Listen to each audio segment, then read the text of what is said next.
All right. So let's get to serious stuff now. So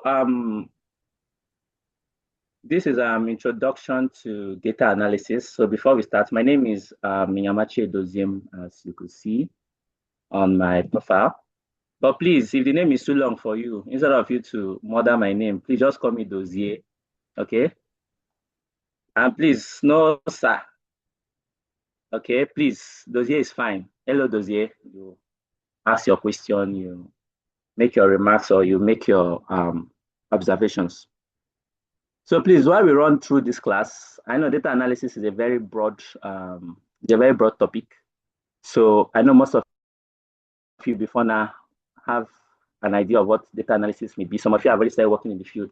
Some of us are here to build on what they already know. Some of us are starting from the ground level. Some of us are already maybe even, has gone so far in the field. So please, what I would advise you, okay, for you to maximize this class, please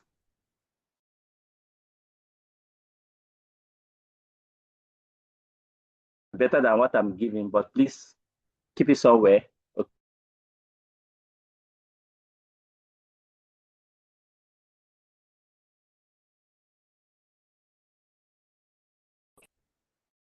Not learning anything.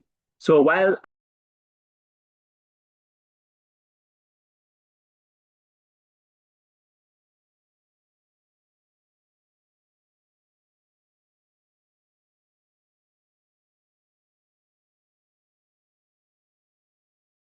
hello? We can Hello. hear you, sir. All right. I can hear you. All right. So whatever you know, please just keep it by the corner. Okay. I think I've addressed that point. So let's start. So data analysis. What are we going to be looking at today? Okay. Today we're looking at introduction of data, introduction to data analysis. What the world of data will trace the journey of data from the ancient time to what we are right now. We'll learn how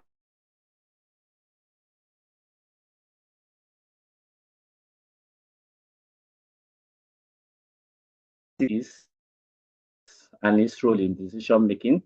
We'll differentiate between structured, okay, we'll differentiate between different types of data. I will also identify key stages in a data lifecycle. So for today's class, the main focus is the world of data and the core fundamentals of data. So without wasting much time, let us, am I being heard? Yes, loud and clear. All right. So formation records to modern insights. Let's ask ourselves this question. Please, I want you to answer in the chat box. Before the invention of phone, before the invention of writing paper, our forefathers gathered data. Okay, for example, me that I'm from the eastern side, a rich man was known by the amount of yam he was able to harvest, right? I don't know how it is in your area. Some people, it may be coffee. Some people, it may be, another staple food that people harvest very well, or granite, like in the north, they do granite pyramid. How do you think they were able to gather that data for them to be able to say, okay, this is the richest person based on this is the number of data he was able to gather? Does anyone have any idea? How do you think they gathered? How do you think they collected such information in those olden days?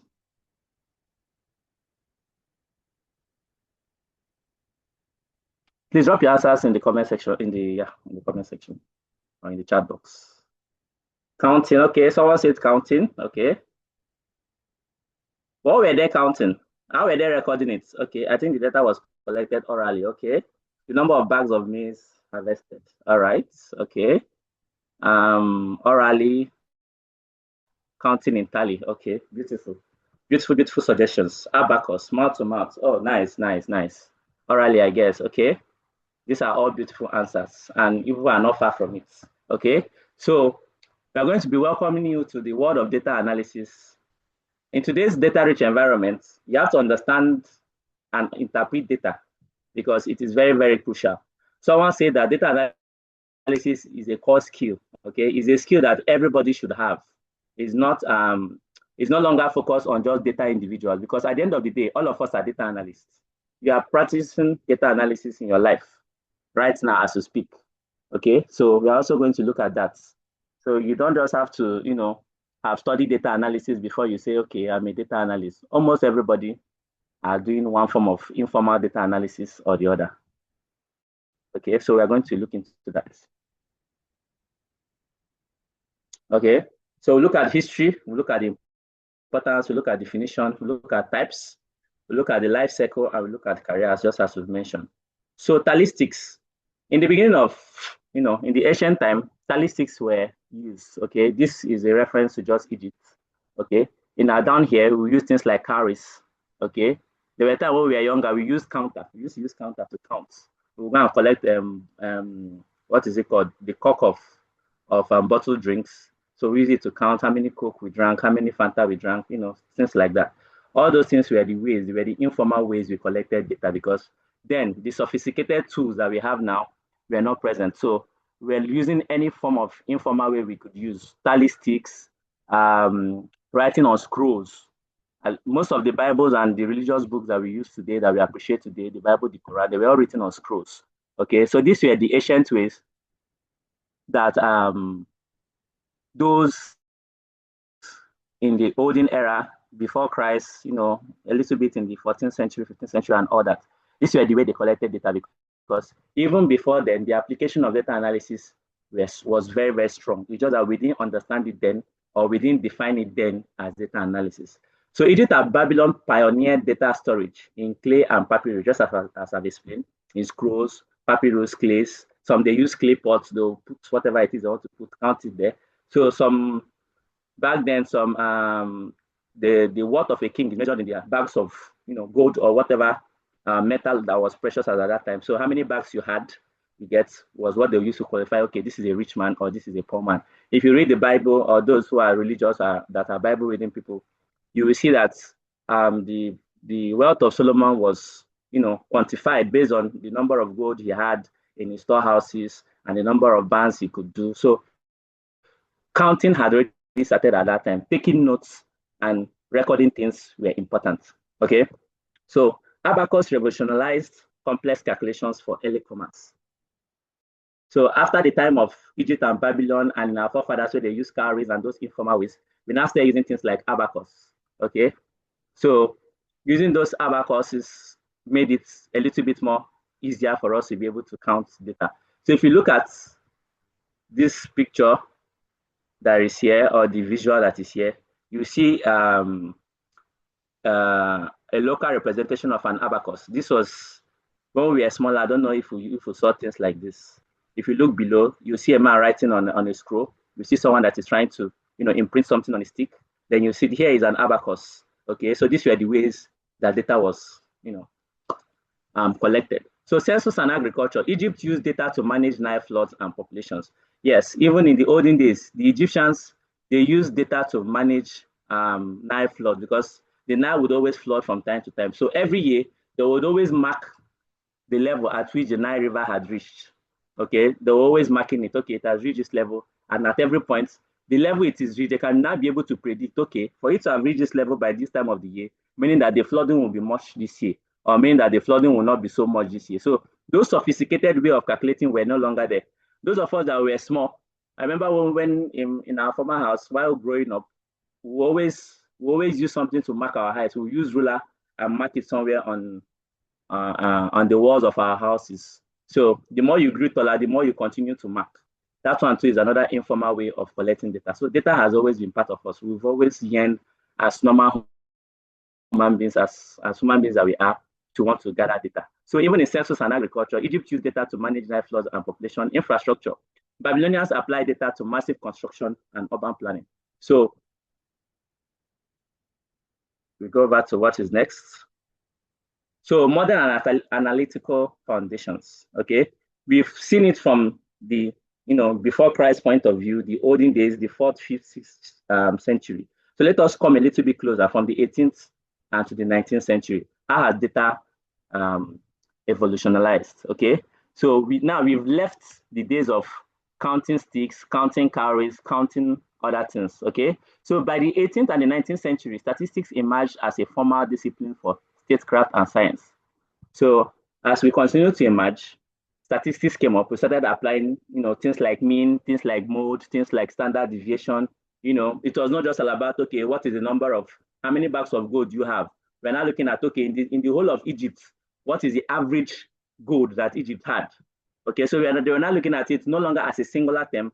They were now looking at it in a compound way. How does it affect? It's no longer how does it affect Egypt as how does it affect you? Okay, for those who are in Lagos now, it's no longer how much is in your bank account. We're now looking at how much is what is the average money in the bank account of Lagosians. Okay, so you're now looking at it as a wider range. And what was able to make us look into it in a wider range was what? The introduction of statistics.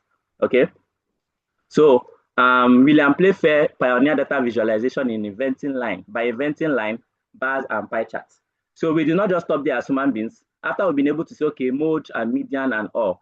So how do we now present these charts?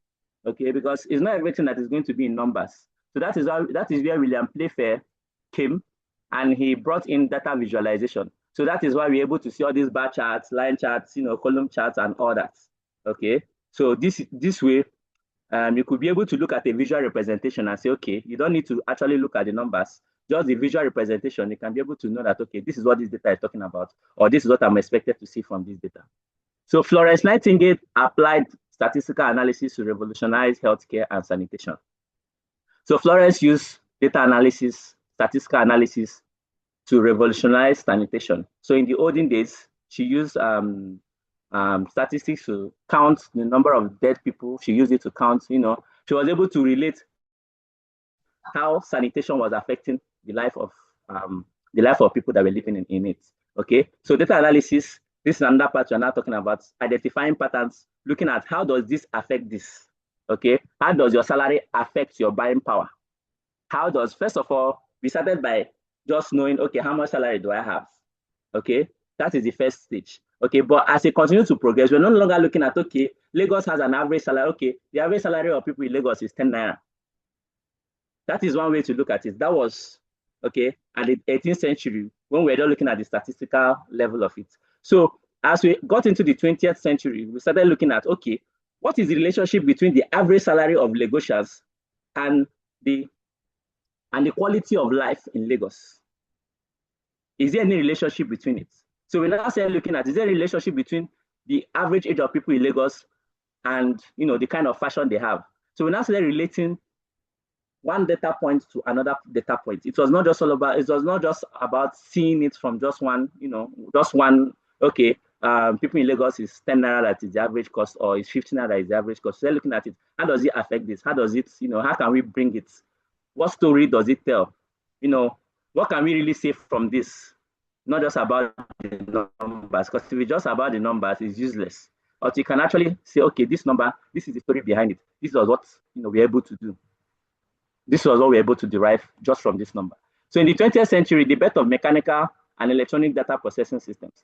So by the 20th century, we started having the computers started becoming very rampant, and it became very accessible, calculators. So it was not easy for us to do a lot of computation that we were not able to do. Okay, just imagine before now, you wanted to see the average salary of people in Lagos, you have to manually write it down. Imagine starting from Surulere, and you are going to Victoria Island, and you are going to all the parts of Lagos, and gathering it manually. Then you now come and add, then you now come and divide. It was very stressful. So the introduction of computer now made life very easy. The introduction of calculators, you could now actually just press this divided by this, divided by this. You could get whatever you want to answer. We did not really need so much human input in doing some kind of calculations. So that is how computing has also influenced data analysis. It has made data analysis to become better and become faster. So a lot of analysis that would have taken years, that would have taken the Egyptians years, those that were using tally sticks to count, computer has made it easy.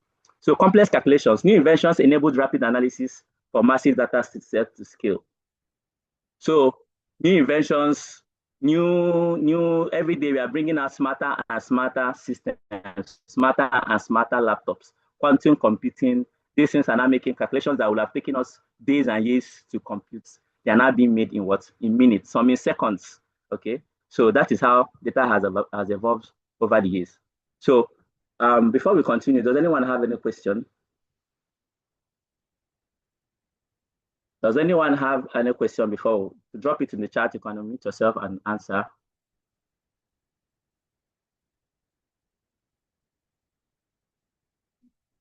Okay, so let's continue. So the rise of AI. Can we get the slides? Okay, I'll ask the management if, yes, I'll ask the management if I can share the slide with you. Okay, so once that is confirmed, then you can get it. All right, so no question. So let's continue. So the rise of AI, data explosion. The 21st century has witnessed a massive surge in data from the internet. Yes. So this is where we are now, this 21st century. So all these things we've been talking, we've been tracing it from 4 AD, how they use this, how they use that. You know, really concern us, Abby. So we're talking of now that's where it really concerns us, this 21st century. The invention of IoT, Internet of Things. So right now, the way data is being gathered in a massive scale. Okay, if the Egyptians of those days had the kind of infrastructure that we have to gather data now, if the Egyptians had the infrastructure that we had to gather the kind of data that we are gathering now, they would have been able to do, civilization would have gone way beyond now. But we are still catching up. We are still doing, very nice things because data is being gathered from your mobile phone. Data is being gathered from, your use of internet. Okay, the cookies that your internet is able to pick and able to trace. Okay, your IP address. You're logging in from here. You are on this internet for this short amount of time. Even social media. For every video you watch, the algorithm is picking up how many minutes did you spend on this video? How did you interact with this video? That is why sometimes if you watch Sabino's video or you watch any of your favorite content creator, the algorithm will pick. So if it sees that, okay, you spend time on this kind of content, you will see that it will keep shipping you that kind of content. So in TikTok, they say it's FYP for your page. So it's going to, algorithm will customize something that is, that resonates with you. It's not just going to give you a generic thing that it gives to other people. That is because we've been able to devise means for us to be able to gather what? Data that we couldn't gather before. Things like temperature, things like, just like before in the hospital, I remember when we were smaller, before, when they want to get your temperature, they will have to carry your thermometer and put it under your armpits. Then if you want to shake, they'll tell you sit down, sit down, sit down. Okay, but now temperature, once you just go, they'll point something in your head and it will pick your temperature. So that is how the 21st century has fast-tracked data collection. It's no longer as hectic as it used to be before. And right now, say, with your watch, just with your watch, you could be able to get a lot of vital information that we couldn't get before. With your watch, you could count the number of steps that you've taken. These things we couldn't imagine counting 11,000 steps manually. Is not going to be easy, or counting 15 or 30,000 steps manually as you're walking 1, 2, 3, 4 is crazy. But the invention of devices, handheld devices, sensors, and all that has made it easy, way easier for us to gather data. And the more we are easily gathering data, the more it's easy for us to analyze and to make life better. Technological leaps, advancements in computing power and storage have made large-scale processing very possible. So the invention of cloud computing has also made life also very easy, because before we used to have a problem is, where do we store this data that we are gathering? Okay, we are getting data, because one thing is to gather data, and that thing is, where are you storing this data that you are gathering? Imagine gathering data of the stock market from 2000 to now. How maybe let's say dollar against euro, how it has been fluctuating every minute. So where do you think you could have, where is the physical location where you think you would have stored that kind of information? It was going to be very difficult. So that's where cloud computing has also made life easier by showing us places that we could easily store and sometimes analyze it in the cloud. So a lot of computing power has been reduced. Okay, so before, for you to be a big company, you have to be looking at, okay, I need to have a room where I'm going to put my servers, where I'm going to store and save everything I'm doing. But now you could bypass all that with AWS cloud computing. You could just save everything you want to save in the cloud. Google has made all those things easy. You could just maybe pay a little subscription and you're using it on the pay as you go. So the problem of storing data has also been solved by what? By cloud computing. The problem of collecting data has been solved by sensors, mobile devices, and Internet of Things, and every other kind of data collection tool that we can know. So AI machine learning, sophisticated algorithms now enable efficient analysis of vast data sets. So we've been able to build algorithms.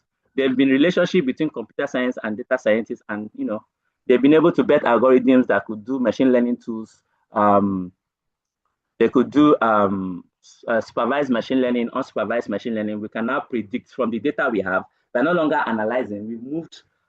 We've advanced to the point of, okay, we are not just looking at this is what this data is saying. We can say, okay, from this data that we have, this is what we are expecting. From this thing that we have seen so far, this is what we are expecting. Let me give you an example. Right now, you're already doing something like that on a very limited basis. Let's say you're a single person, you know the amount of Gary you use in a day. If I buy Gary as a person now, or if you buy Gary, sorry, I'm using Gary because that's like the basis of things anybody buys that is here, especially if you're Nigerian. If you buy Gary now or any other food or rice, okay, if you stay alone, you know how long that rice is going to last you based on how you eat. Okay. If I eat rice very well, I know that if I buy rice and I buy Gary in your house, when you buy rice and you buy Gary, you know the one that will finish first based on how you eat it or how the number of people in your household eat it. So data analysis also helps you in planning. That's why I said that last, we are all data analysts, but just that this is us now learning it in a more formal way. Because if I buy rice and I buy beans and I buy plantain, in your house, you know the one that is going to finish first. And how it's going to finish in your house is not going to be the same way on how it's going to finish in my house because we all have different eating preferences. Okay, so we move over to the next one. So real world impacts. So we're going to look at how data analysis has impacted health, finance, marketing, sports, and social media. So I'm going to talk about the health one, okay? I'll talk about finance, I'll talk about marketing. Then I'll need someone to, from what we've picked from health and down to marketing, two people will tell us about sports and social media. So let's flow. So how has it affected?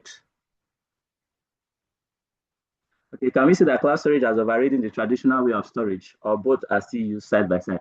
Okay, cloud storage has not totally overridden it. It's still a process, okay? It's still a process.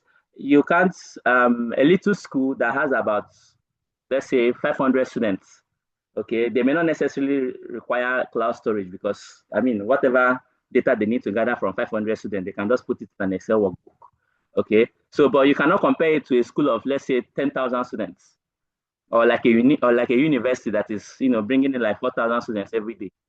Okay, so something like a university now may require cloud storage or may combine the both of them. So you cannot necessarily say cloud storage has overridden the traditional way of storage. It has not.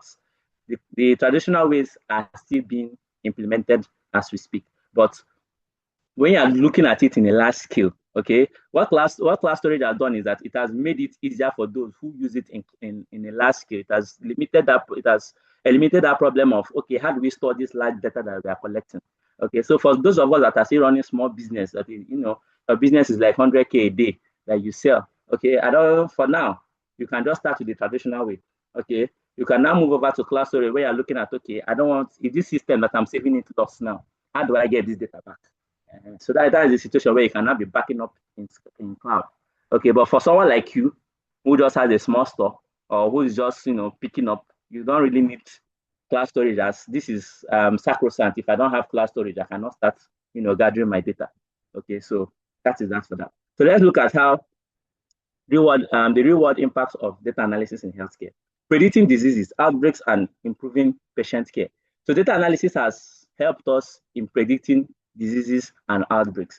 Okay, if you are in a family, in a diabetes disposed family, okay, or a diabetes biased family, you know that you need to, it's not like in the olden days where they will say, he just died, we don't know what kill him. That's why just died. And sometimes we Africans, we have always tempted to say, now winch kill him. You get? Or someone say, this person just died like that, this person just died like that, this person just died like that. We are no longer investigating. So now with science and with data, we can be able to say, okay, diabetes killed this person, diabetes killed this father, or diabetes killed his great-grandfather, he killed his grandfather, he killed his father. It's likely going to kill him. It's not cause. It's not witchcraft. It's pattern recognition. Okay, we've seen that, okay, for 3 to 4 or 5 generations, they've been having diabetes issues. So we can say that, okay, there is a diabetes bias in this person's gene or in this family's gene. So whoever that is the son in that family should know that, okay, my mate can be eating sugar and be going scot-free, but me, I shouldn't play the same play that these people are playing because my gene is diabetes bias. So they are more likely to have diabetes in the later ages of my life than this, my friend, that nobody in his family has died of diabetes. So that is data analysis. Data analysis can help you to predict. This is it in its informal way. Okay, there are more formal ways where data analysis has improved healthcare. It has been able to help us to stop a lot of outbreaks. Okay, a lot of outbreaks from the data from how we treated the last outbreak. We can be able to use it and say, okay, when there was COVID-19, this was how we handled it. This was how we handled it. Okay, so if another COVID-19 should break out now, the world is going to handle it better. Why? Because now we now have a data to say, okay, when it came in 2019/2020, this was how we handled it.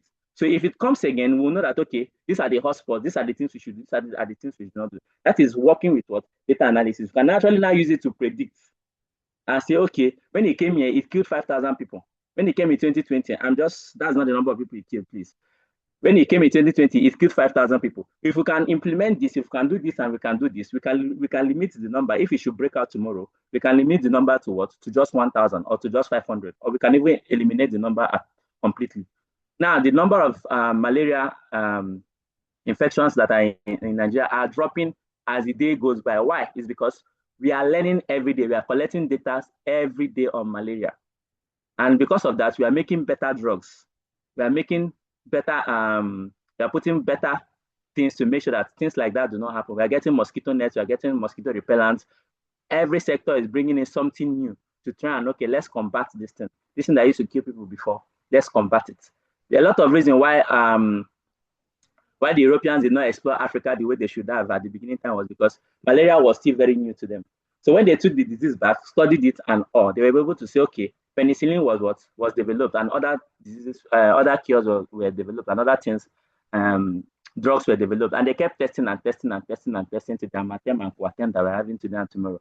Okay, so these things has been due to what? They looked at the previous data and say, this is what we did right, this is what we did wrong. And they continue to what? To enhance it. So when you look at finance, detecting fraudulent transaction and assessing credit risk. So data analysis has been used for what? In finance to help detect fraudulent transaction. So I'm just going to give a little example here. I reside in Akwa Ibom. Okay, so let's say I opened a Stanbic IBTC bank or any account, and since the inception of opening it, I have not transacted anything more than 5,000. I keep transacting 5,000, 5,000, 5,000, 5,000, nothing more than 5,000. If all of a sudden tomorrow, okay, I transfer out 500,000, my bank is going to flag that transaction. Why? Because that 500,000 is different from the normal 55K that I've been transacting on a normal basis. I don't know if some of you have ever received a call from your bank and like, we noticed so kind of transaction happened in your account. Are you the one that made such transactions?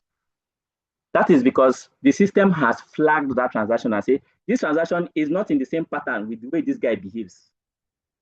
If I've been in Akwa Ibom all my life and I've been using my ATM in Akwa Ibom all my life, and all of a sudden, the bank notices that a transaction was done in my ATM in Sokoto, they will more likely call me and ask me, Alpha, Dozier, we noticed that there's a transaction that happened in Sokoto. Are you the one? Because Sokoto is totally off from where I've been doing my transaction. That's what we call an outlier, okay, in data analysis. A data point that is different, a data point that is not following the normal norms of how the other data points have been behaving. Okay, whenever I want to drink Gary and I'm drinking 1 cup every day, I'm drinking 1 cup every day, I'm drinking 1 cup. The day I will drink 5 cups of Gary and finish it, just load 5 cups of Gary and finish it, my system might crash because my system is not used to me drinking 5 cups of Gary. It has known me to be drinking just 1 cup.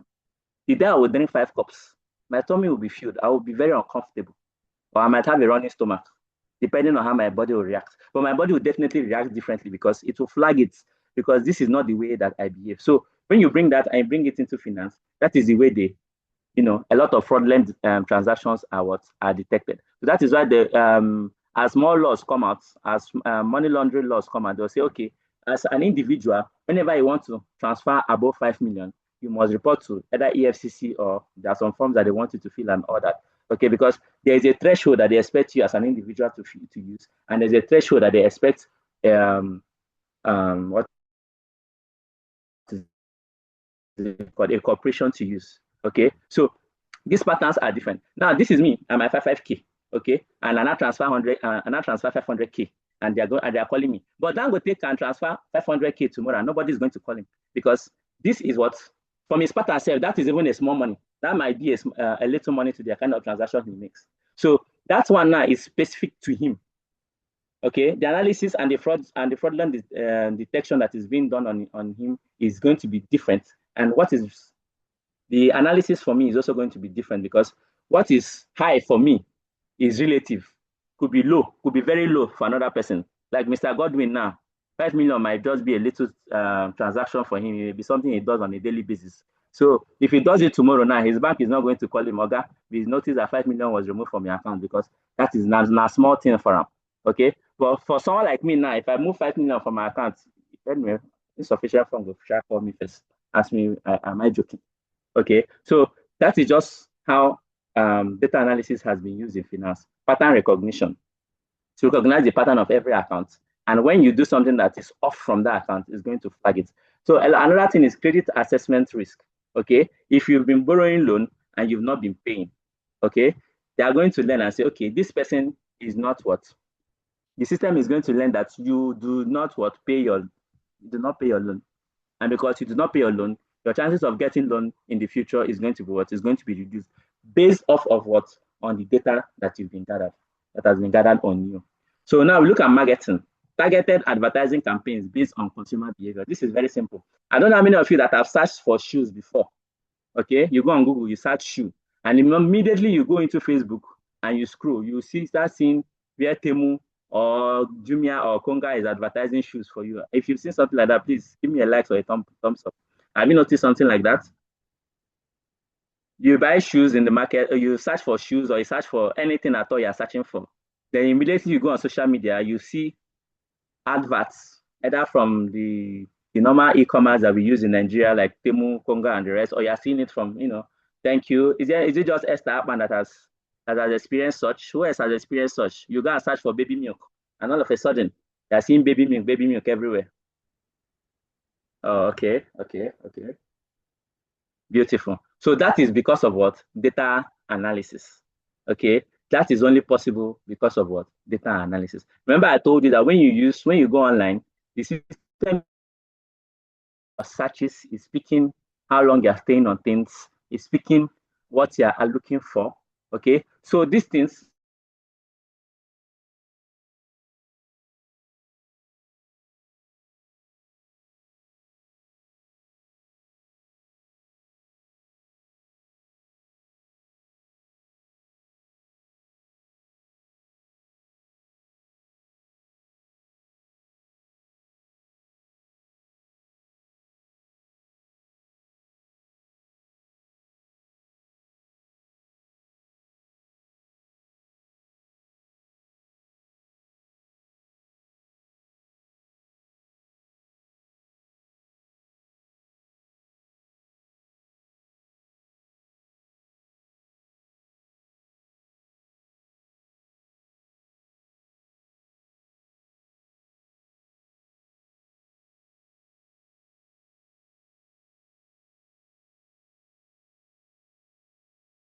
Hello? Hello? You can hear you now, sir. We can hear you now. Sorry. I can hear you now. Sorry, network took me off. So, as I was saying, you're able to see that because the system says things that for you to have searched for something like that, then you are most likely going to, or you hope to buy it either now or in the future. So you're going to be getting targeted ads that are meant for those who are buying it. So that is why when you want to do social media adverts, they're going to ask you questions and they'll be like, okay, when you want to do targeted ads, you pick your campaign and you pick the targeted audience. You want this age group, you want people that are living here, you want people that are staying here. I mean, if I'm selling shoes in Akwa Ibom, I don't see any reason why I should be advertising it to someone in Kenya. I don't see any reason why I should be advertising to someone in South Africa, because I mean the logistics that may be involved. Okay, especially if I'm not so big. Okay, so I'll most likely advertise it to those who are close to me. So I want the advert to be targeted to those who are in Akwa Ibom, maybe Port Harcourt, maybe at most in Abia State. Okay. And then if I do nationwide delivery, then I can now say, okay, I'm targeting the adverts for everybody that is all over Nigeria. Okay, so that is it. All right. So can someone um put on their mic and tell us how he thinks data analysis has affected sports? Give us a scenario. Just give us. Okay. Jerry, you're raising up your hand. You can unmute yourself. Yeah, good afternoon, everybody. Good afternoon. Yeah, data analysis are affected sports So, in the area of the player performance. If you are into football, you watch football, you will see there are some times where they will say this player has reached his first 100 goal today. This is this player's total trophy he has won. This is the total trophy this club has won in their lifetime. Or they will say this score line repeated itself so many years ago. That is in the case of football. Also, okay. yes, and also for those that are into sports bet and all that, there's a place where you see statistics. Yeah, yeah, they determine the performance of a player. They'll say chance of winning. You see 60%, you see this one 40%, or you see 70 or 30%. Now Exactly. this chance of winning is being determined or predicted by their past performance. So I feel these are some of the few ways data analysis has affected sports. Oh, beautiful, beautiful. Thank you very much. Okay, Mr. Hosea. Hope I pronounced it right. All right. Good Give evening, us your sir. take. Good Good evening, evening. sir. Sir. So about the sports, so let's say for example, two teams wants to play, they would analyze their previous 5 matches. They can also analyze the team that is prone to getting more yellow cards or red cards. So they can also now analyze, their win rate for the past, let's say 5 or 10 matches. And yes, I think that's how it can work in sports. All right. All right. I love that. Thank you very much. So who is going to speak on social media? Let's be quick. Let's be quick. Let's be quick. So that's we'll cover. Someone should. Okay, Mr. Godwin, go ahead. Mr. Jose, you can mute yourself. Okay, I think I'm still in that area of sport. I think data analysis has really helped in maybe like a kind of betting for someone to place a bet. for someone to for someone to place a bet, you need to analyze maybe what has been happening before and also in the past, and all, so that you'll be able to know whether you should place for a goal or how many goals or maybe a loss or for a win. So I All right. think that is it. Okay. Thank you very much. Thank you very much. Isi Ikimuto, please speak on social media. How do you think data analysis has affected social media? Okay, sir, thank you very much. So All I'll right. make reference to my office. I work in the communications unit for an NGO, and Okay. most times we post videos or we make content that we share across our social media platform. So when we see the engagement from people, it helps us understand the kind of content they want. So, for example, if we were to post a success story or maybe an article or a publication, we can decide to have a poll, and then maybe the particular post that has the highest number of engagement, maybe they decide that the audience decide that they want to see more of success stories or they want to see more of Ah, documentaries, will now help us make an informed decision of which content we beautiful. should continue to tune out to people. Thank you, sir. Beautiful. I love that. You've been doing a lot of presentation, informed decision, data-driven decision. Now what they use for boardroom. Okay, nice one. So, Mr. Joshua, you just give us one last one. That's how we move.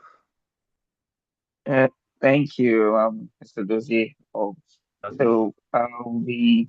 So on TikTok and other social medias, they use this algorithm to check a view rating, as you said earlier. You pointed that out. So when you're looking at certain videos from there, they see your engagement on those such videos and pops even adverts related to some other things like dating sites, games, even while playing a game, they will just pop up some adverts. Those adverts are related to your interests. Like what you are interested in. So um, those they follow our trends and use those trends that we are engaged in to target some dedicated, I'll call it dedicated adverts just to get our attention. Thank you, Mr. DJ. Yeah. Thanks, everyone. Thank you very much. So I love the fact that people have picked the concept of the whole issue. So data analysis, this is how data analysis has affected even in your home. You can bring it down to your house. You can bring it down to what you eat, what you wear. You can bring it down to your boss. Okay, once you identify as a data analyst, you want to identify pattern from the data you already have. Okay, so a lot of people can guess the way their boss speaks based on the fact that they've been listening to him speak. So there are sometimes he'll be saying something and they can complete it for him. Once he does start one adage, everybody will begin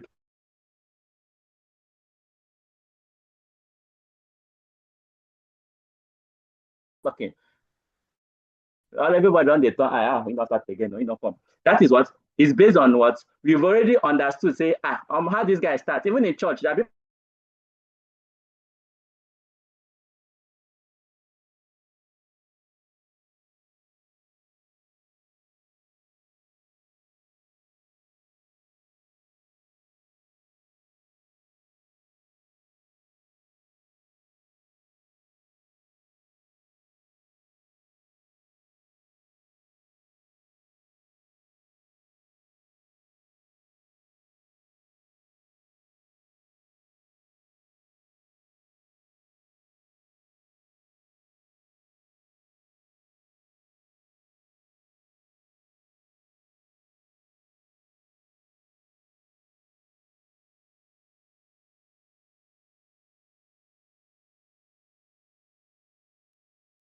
sorry, I don't know why network keeps taking me out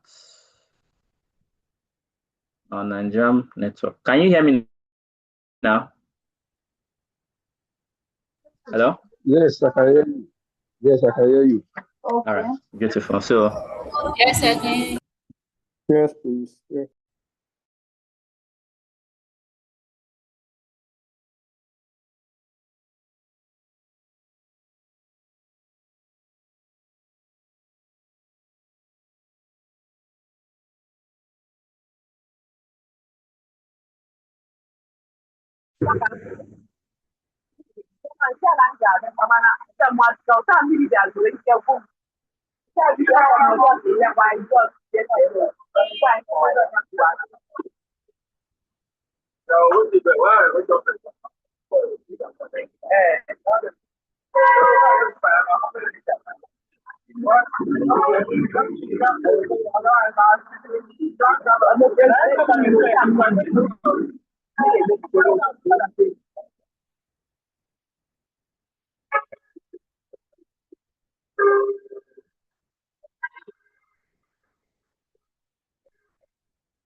hello, can I be heard?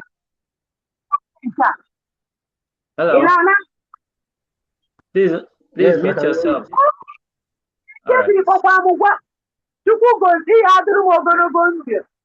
Oh, nice. Oh.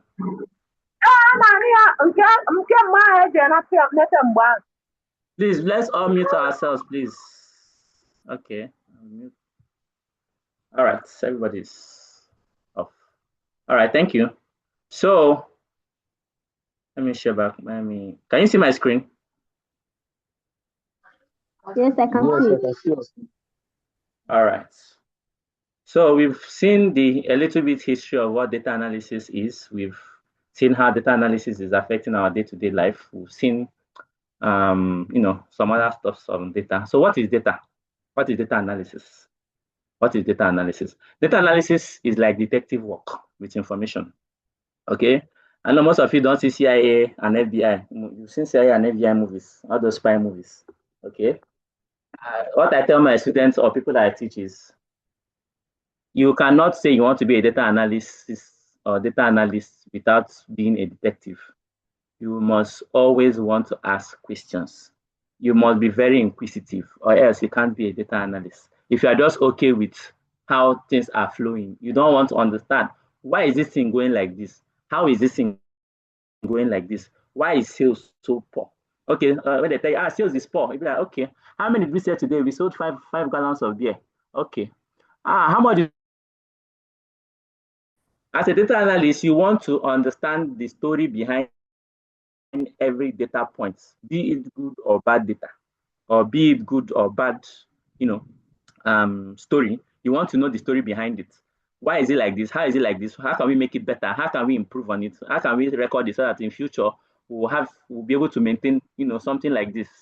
Okay. So it's a process of examining data to discover patterns, trends, and answers.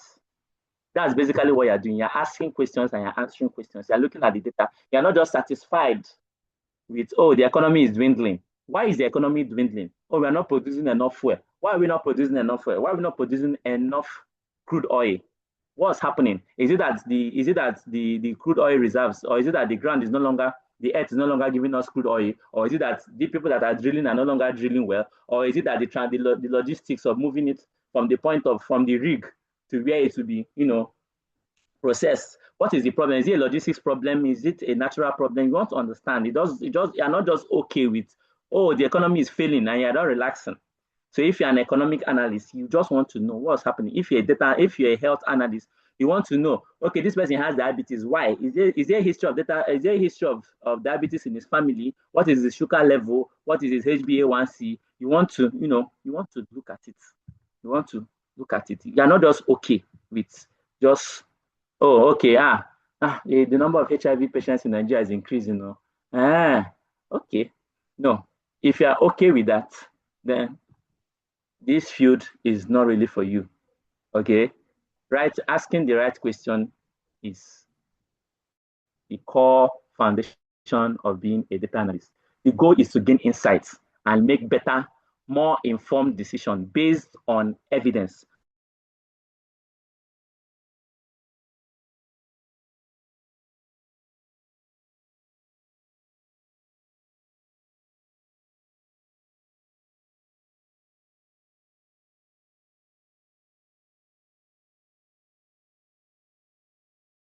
Churches and women know. You get, that is guesswork. That is not data analysis. Data analysis is you. Okay, we'll get to that point. Let's.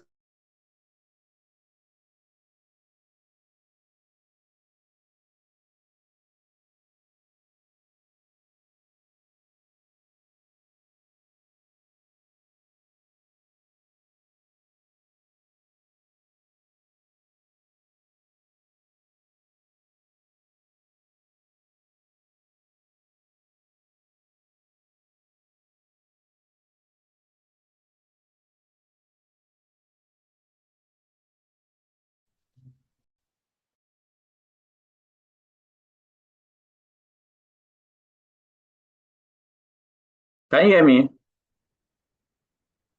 Yes, loud and clear. Yes, we can hear you now, sir. All right.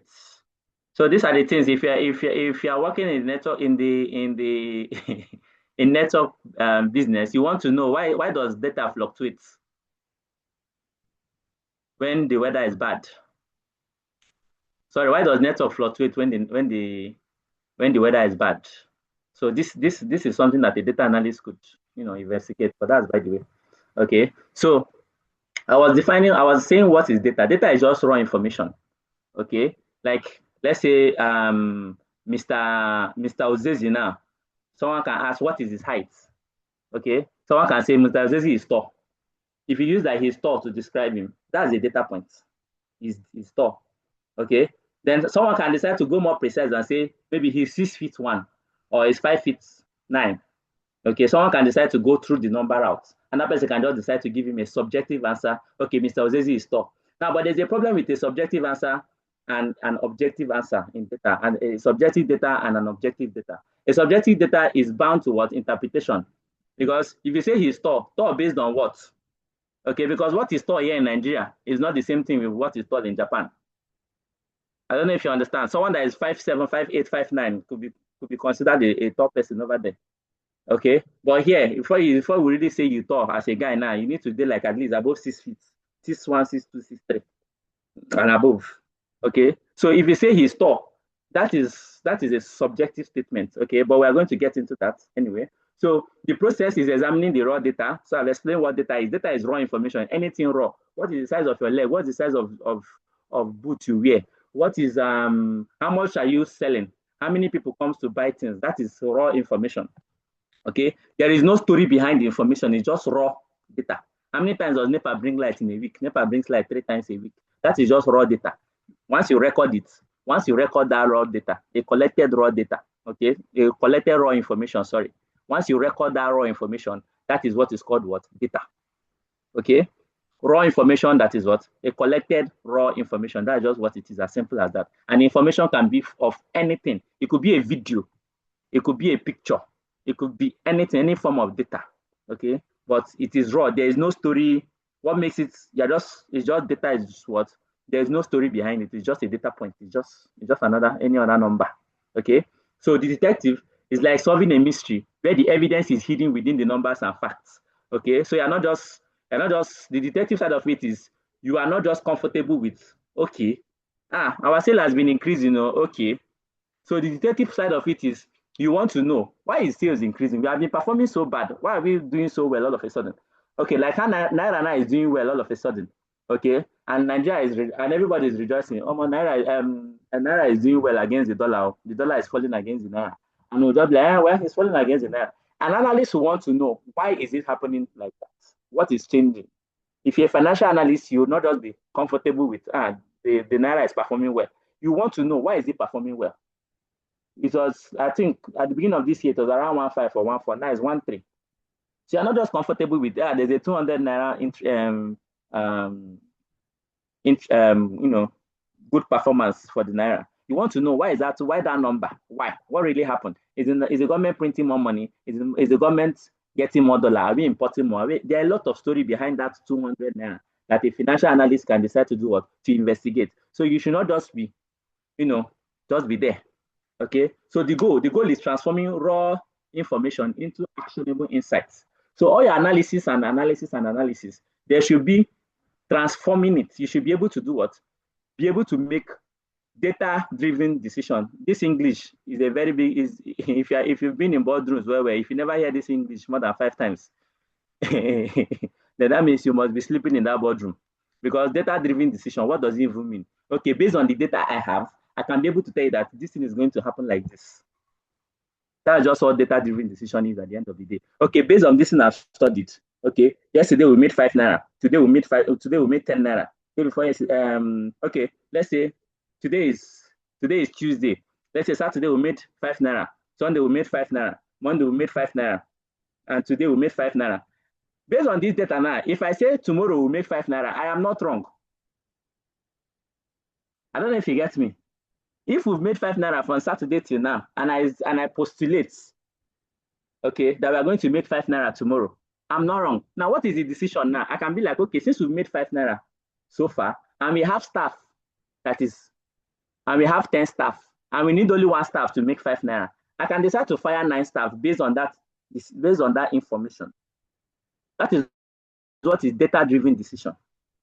I don't know if you are getting it. Okay, let's say for example now, let's pick a popular outlet now like Chicken Republic. We all know that on Sundays they are always very busy. So let's say they have 5 staff on a normal day, and on Sunday they have double the amount of customer. I can, with that information, that I know that okay, on Sundays we have double the amount of staff that we have. I can decide to, from Monday to Saturday, I can decide to reduce the number of staff that are coming. Then on Sunday, I'll make sure that everybody is on the clock. Everybody works on Sunday. All hands are on deck on Sunday, because I know that Sundays we are going to have what? A great number of people that are coming to buy chicken or whatever it is they're coming to buy in Chicken Republic that day. So that is how data influences decision. That is what we call data-driven decision. I know that okay, if I buy 5 pints of Gary, this 5 pints of Gary will finish 1 week. Okay, so why will I now go and why will I now be buying 20 pints of Gary for 1 week? When I know that in 1 week, 5 pints is enough for me. So why can't I carry some of that money that I'm using to buy 20 pints and use it to buy other things like beans and rice? Why am I buying 20 pints that I will not finish in 1 week, and I don't have rice, and I don't have beans, and I don't have yam? That is what you call data-driven decision, based on the information that you have, I can decide to say, okay, I can reallocate this, I can take this here, I can remove this from this, I can add this here. Does that make sense? Please, if it makes sense, I want you to thumbs up because this is the core of data analysis, data-driven decision. It's not by making beautiful analysis. What decisions can we make from this analysis you've made? Okay, what decision? What can we do based on this analysis? Okay. Okay, bye on your Sabi. Thank you. So, evidence-based, ensuring every decision is backed by solid data rather than intuition alone. Just like I said, it's not based on guesswork. You're not guessing. You are telling me that this is what it is. Okay, it's not just this church, like say women plenty pass men. No, you go and count it, and you're sure that women plenty pass women. So if you are, instead of buying more cap, you're now buying more scarf than caps. Okay, that is data-driven decision. Please, anybody has any questions?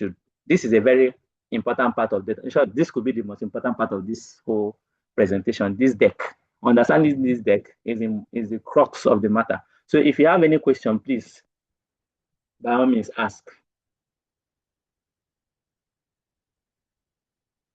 No questions?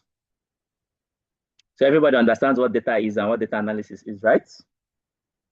As a data analyst, you're a detective, okay? And you must bring your analysis should be able to make us make a decision. Okay, it's not just you are not going to come and start doing. If you are coming as an analyst to tell me what I already know, why am I hiring you? You should be able to tell me what I have not been able to see with my bare eye. It was through going through the data that you're able to spot maybe a relationship, maybe a this, maybe a that, maybe a that. Okay, can you also say data analyst is an economist? Yeah, to some point you can say that a data analyst is an economist because what we do is basically, that's why we have financial analysts. Okay, so that's why data analysis, the role of data analyst is the same, making data-driven decision.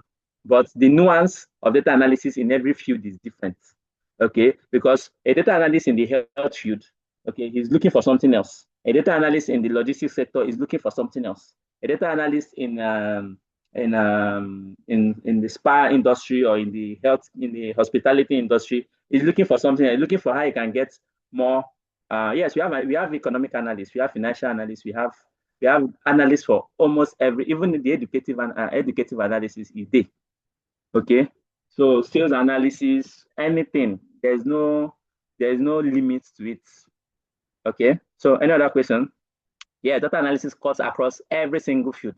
Every single field. There is no field in this life that you want to talk about that you don't need a data analyst. Even where you're working right now, you can start doing analysis. Even in that small kiosk that you are, you can start doing data analysis. You can start analyzing, you can start spotting for trend.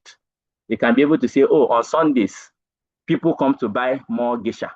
So because people come to buy more geisha on Sundays, I must make sure that I buy enough geishas on Saturday. That is a data-driven decision that you're able to get from doing your analysis. Then maybe you now start asking, why do people come to buy geisha on Sundays? Maybe because of Sunday stew and rice. I don't know. I'm just saying. That is the work of a data analyst. So you're not just looking at, people used to come and buy more geisha on Sunday. Why? Okay.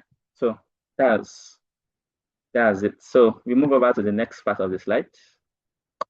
So in everyday life, we constantly analyze data to make decisions. For example, when choosing a route to work, we consider traffic, distance, and time. This is similar to how data analysts evaluate information to find the best solution. So you always looking at the factors that are affecting you. If I follow through Surulere, is there more traffic there? Is there more this year? When you're coming back from work, you know the road you follow, that there will be traffic, and you know the road you follow, that there will be no traffic. This is because you've been following this route for years. So you can confidently tell somebody, when you are coming, don't follow Third Mainland Bridge, or when you are coming, don't follow this place, or don't follow this place. It's due to what?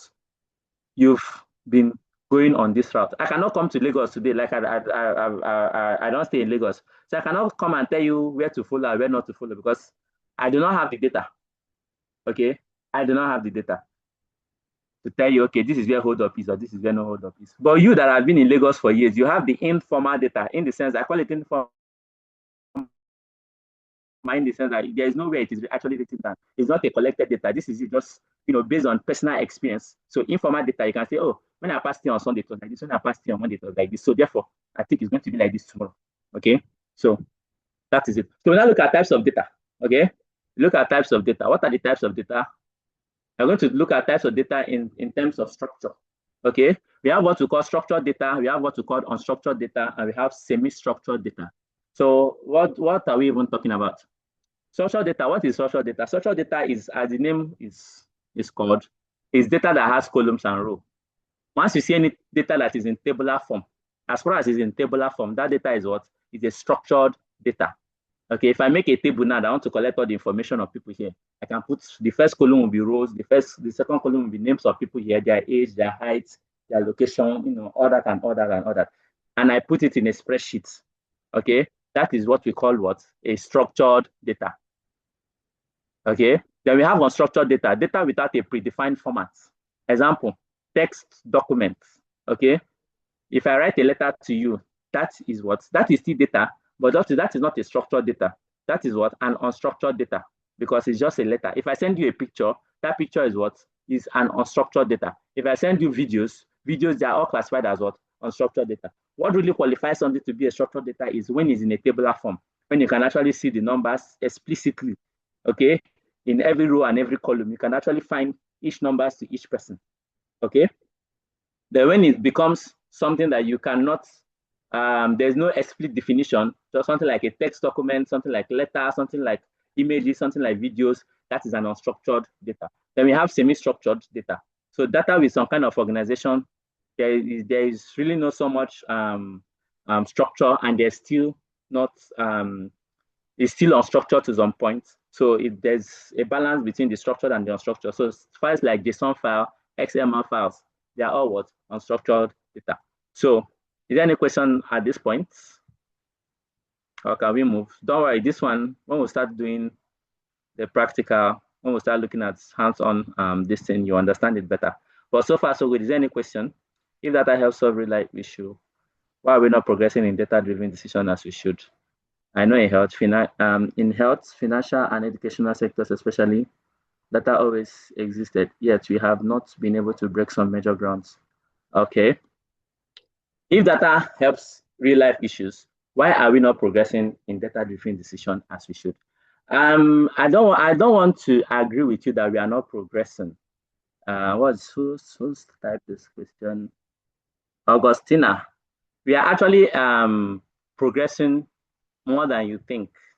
Okay, I think if I'm to give my own honest suggestion, we are progressing more than we should. A lot of these data things, a lot of these data that we are collecting now, it just started happening in the fraction of history. Okay, the fact that we can be able to easily collect someone's temperature, easily collect run tests and collect things like HbA1c, a lot of tests that we are able to do now, CT scans, what is it called? Even radiology. Some of them just started as early as 1980s. Not be today, not be it's of recent we started collecting that kind of data. Okay, as far back as 1900, 1700, there was nothing like radiology. There was nothing like CT scan. You get? We couldn't even identify cancer. It's of recently that we started knowing, okay, this is a cancerous cell, this is not a cancerous cell. So it's when we're able to gather the data before we can begin to do research on that data. So yes, we may not have gotten as we should, but we are also moving. Okay, we are far better than we were. You cannot compare the advancement we have in health now to the advancement that we have to the advancement we had in health in the 1980s or in the 1970s or in the 1960s. Is not the same. Okay, the reason why you may feel like there is no stride that is being happening in those sectors that you're talking about is because you're in Nigeria.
Hello? Can I be heard? Yes, I can hear you. No verse, so my village people.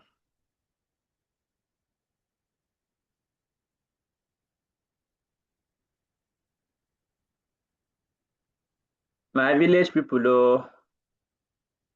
So as I was answering Miss or Mrs. Augustina, we are actually moving very well. Okay. I think I need to carry data research in my network. Please carry. Let's know what is really happening. Am I a radiographer? No, I'm not a radiographer. I'm not, but since in data analysis, since I began data analysis, I've been able to dive into a lot of sectors that on a normal day I shouldn't have. Okay, a lot of industries, because you cannot be a data analyst if you don't understand. Okay, we are going to go into that, the importance of domain knowledge. Okay, so Mr. Augustina, have your question been answered? Please, English is not my strong suit, so when I hear Tabomon and Novex. Mr. Augustine, are you still with us? Does anybody have another question? So the reason why is as if we are not progressing, or it looks as if we are not progressing, mostly is because of the kind of leadership we have. Okay, so research are not being done here. So the other people in the world, they've left us behind, because research, they are bringing out money for research on a daily basis. There's budget for research. Okay, so we now look into quantitative and qualitative data. I think I've talked a little bit of this. Okay, quantitative data are data that deals with numbers. Just like I said, if I say I want to know Mr. Ozezi's height, what is Mr. Ozezi's height?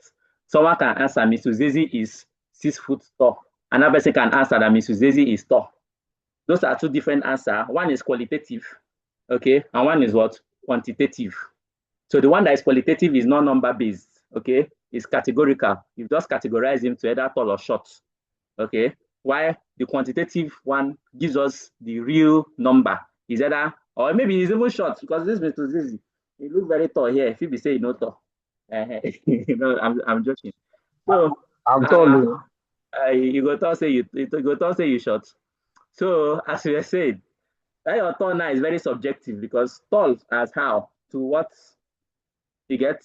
So that is a qualitative data.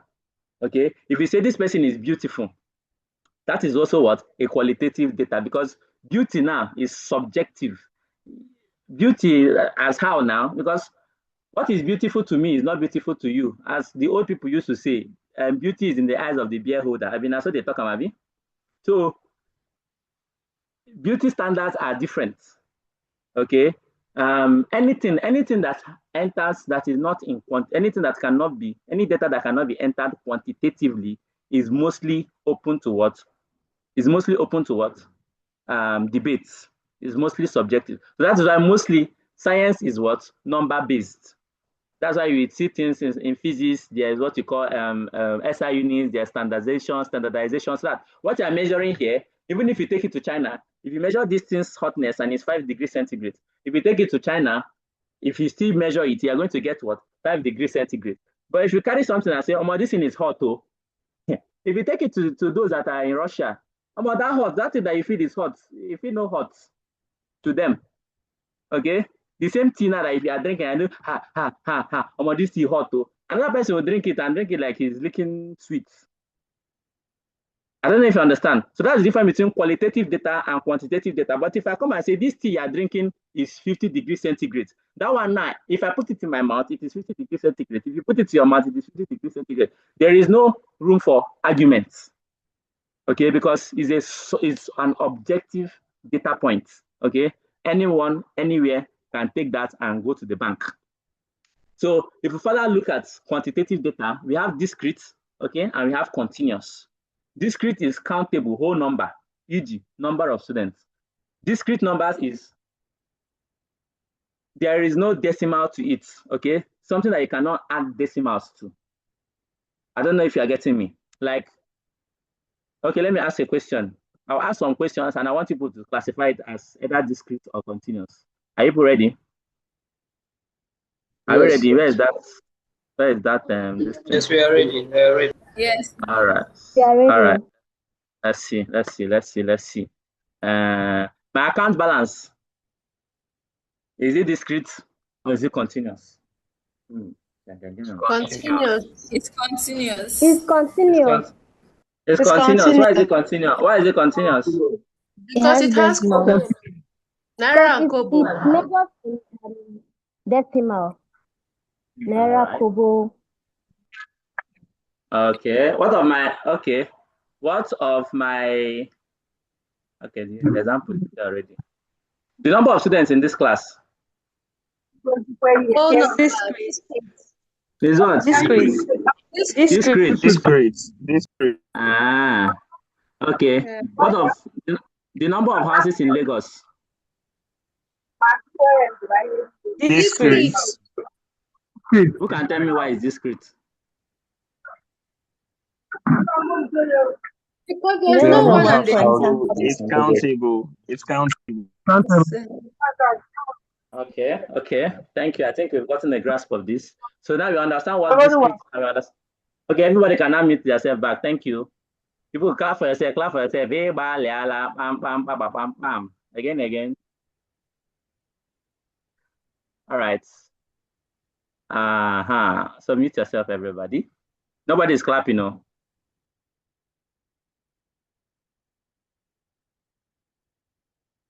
Nobody is clapping, no. Let's say we're not more continue this class. Thank you. So we now go over to quantitative data. Qualitative data, we have we have nominal and we have ordinal. So let me explain that. Then we'll now also do this small classwork that we just did. Okay. So what is nominal data? Nominal data are named categories with no specific order. There is no order. Okay. You're either male or female. I don't know, is either red or yellow or black. No one is bigger than anyone. Black and red is just a color. I don't know if you understand. Okay. Then ordinal is where there's kind of order to it. Okay. Like primary school, secondary school, university, there's an order. Ordinal, there's an order, one big past one, even though it's not a number. Is it making sense? It's not a number, but one big past one. Senior brother, junior brother. Senior brother, big past junior brother. Even though it's not in numbers. Senior, junior, one is higher than the other. SSCE, BSCE, Masters, PhD, one past one. Is it making sense? That is ordinal because there's an order to it. Okay, now can we start the just one this thing I want to ask now? Can we do it now? Are you guys with me? So I'm going to say something. You tell me if it is ordinal or if it's nominal. Okay? Yes, sir. That's another way they collect. Send my own. Yes, send sir. my own. All right. Okay. Pastor and bishop. Nominal. No. Ordinal. Yes, it's ordinal, depending on the context you get. So in some denomination, pastor, high pass, bishop. In other ordinations, in other there are some churches where is this before this good. So there's some kind of order to it. Okay, beautiful. Okay, another example is color of traffic. The colors of traffic lights. Nominal. It's nominal. Is it nominal? Yes, it's nominal. Is it truly nominal? I didn't get the question, please. Colors of the traffic lights. It's nominal. Yes. One higher than the other. Just grouped. There is no order to it. There's no order. Each of them stand for definite thing. Each of them stand for different things. Stop, yellow, get ready, green, move. These people should go and do research on this thing. If traffic lights is ordinal or nominal. Because I can argue that it's ordinal. Ordinal. But there's no one to it now. Ordinal. There's no other to it. So red, I feel green, red, Red green, and comes yellow. first. Red comes Red, green, first, and then yellow. yellow Do and they green. exist? I think there's order. Do they exist? Do they exist on their own? I think it's ordinary, sir. In the context of those colors in a traffic light, is it ordinal or nominal? Ordinal. Okay. No, So nominal. that If it's in Nominal. We it's can't in say context I of say the it's both. color. I can say it's uh, Yeah, nominal or if ordinal. it's context of the traffic light, it's ordinal. okay. So people should take it as an assignment because I can argue for both. I can argue that it's ordinal, and someone can tell me is nominal. Okay. But if you point the gun to my head, I will tell you it's ordinal. So let's go and do the assignments. Do your research, ask ChatGPT, ask whoever it is you want to ask, then make your final decision. So let's proceed. It's just for us to rack our brain, okay? So, core types of data analysis, okay? We have descriptive. Descriptive is asking what happened, okay? We want to understand the history, okay? We want to look at the history. What happened before, okay?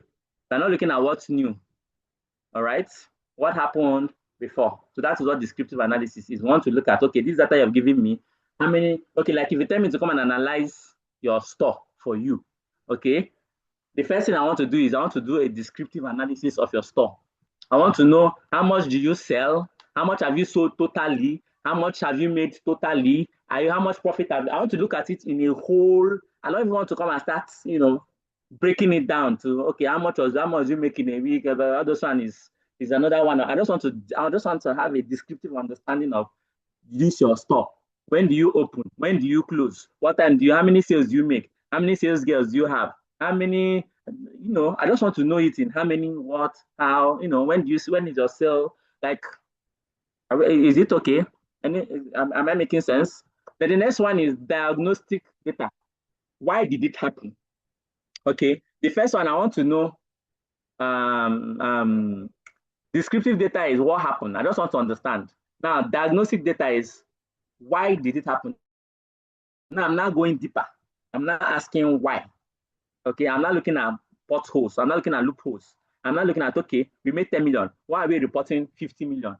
Or we made 50 million. Why are we reporting 10 million? So this kind of analysis, this kind of diagnostic analysis, this is how money laundering is being spotted. Okay, because a lot of this is uncharted territory. I don't know if I should enter into it. But in the financial sector, money laundering, there are specific businesses that are used to do that are easy for money laundering, right?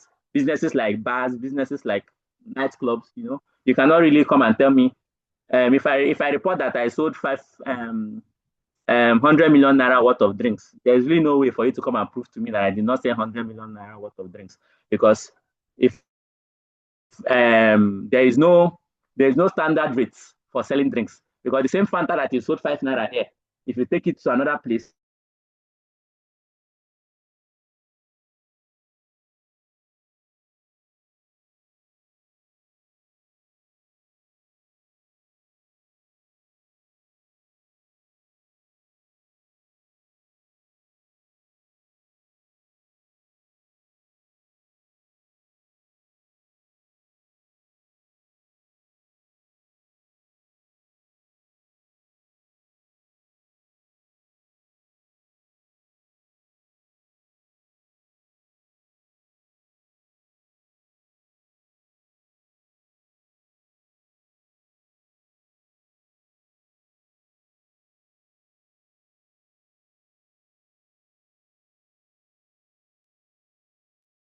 hello, my people, how una dey? Sorry for the network.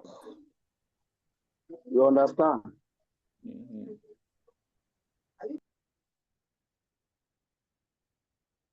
So, like as I was saying, diagnostic wants to know why. Okay, diagnostic wants to know why. Then predictive now wants to predict. Okay, if I've been eating two fufu since this week, does it mean that I can continue eating two fufu? Does it mean that if I want to buy fufu for the week, I can now buy? Does it mean if I buy 14 fufu for the week, I will not need to buy another fufu? That's two every day from now till next week Tuesday, or from now till next week Monday. Okay, that is predictive. I'm not predicting based on, okay, because by the time I look at the way I've been eating fufu from January till now, and I've been eating tutu every day, can I now say that if I buy 14 fufu for this week, I will not need to buy another fufu? So that is predictive what? Analysis. Okay. Then we now have prescriptive analysis. How can we make it what? Happen? Optimizing team strategies. What improvements can we make? Can we tweak this and see? Okay, we did this like this and it worked. Can we now remove this person? Okay, we put this manager in Lagos and this manager performed well in Lagos and was efficient in Lagos. If we carry this manager now and bring him to Enugu that is not performing well, will he still perform well? Can we do it like that and Enugu will pick up? Is it making sense? So that is what prescriptive what analysis. So we have descriptive, what happened, diagnostic, why did it happen, predictive, what might happen, that's you're predicting. Then prescriptive, you're now, giving from the analysis you've made, you're now saying, okay, if we shift this like this and shift it like this, let us simulate it and see if it's going to work. Does it make sense? Can I move on? Let me get a top summary if I can move on.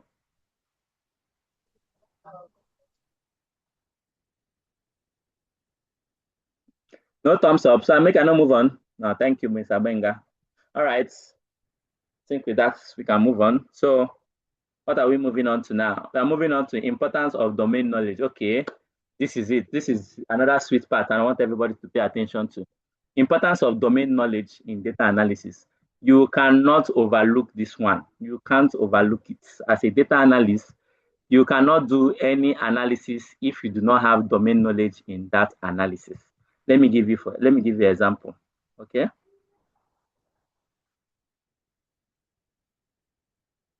Let me give you an example. If I give you a list of footballers, I give you a list of footballers and I give you their assist records and the number of assists they've played. Okay. And I write.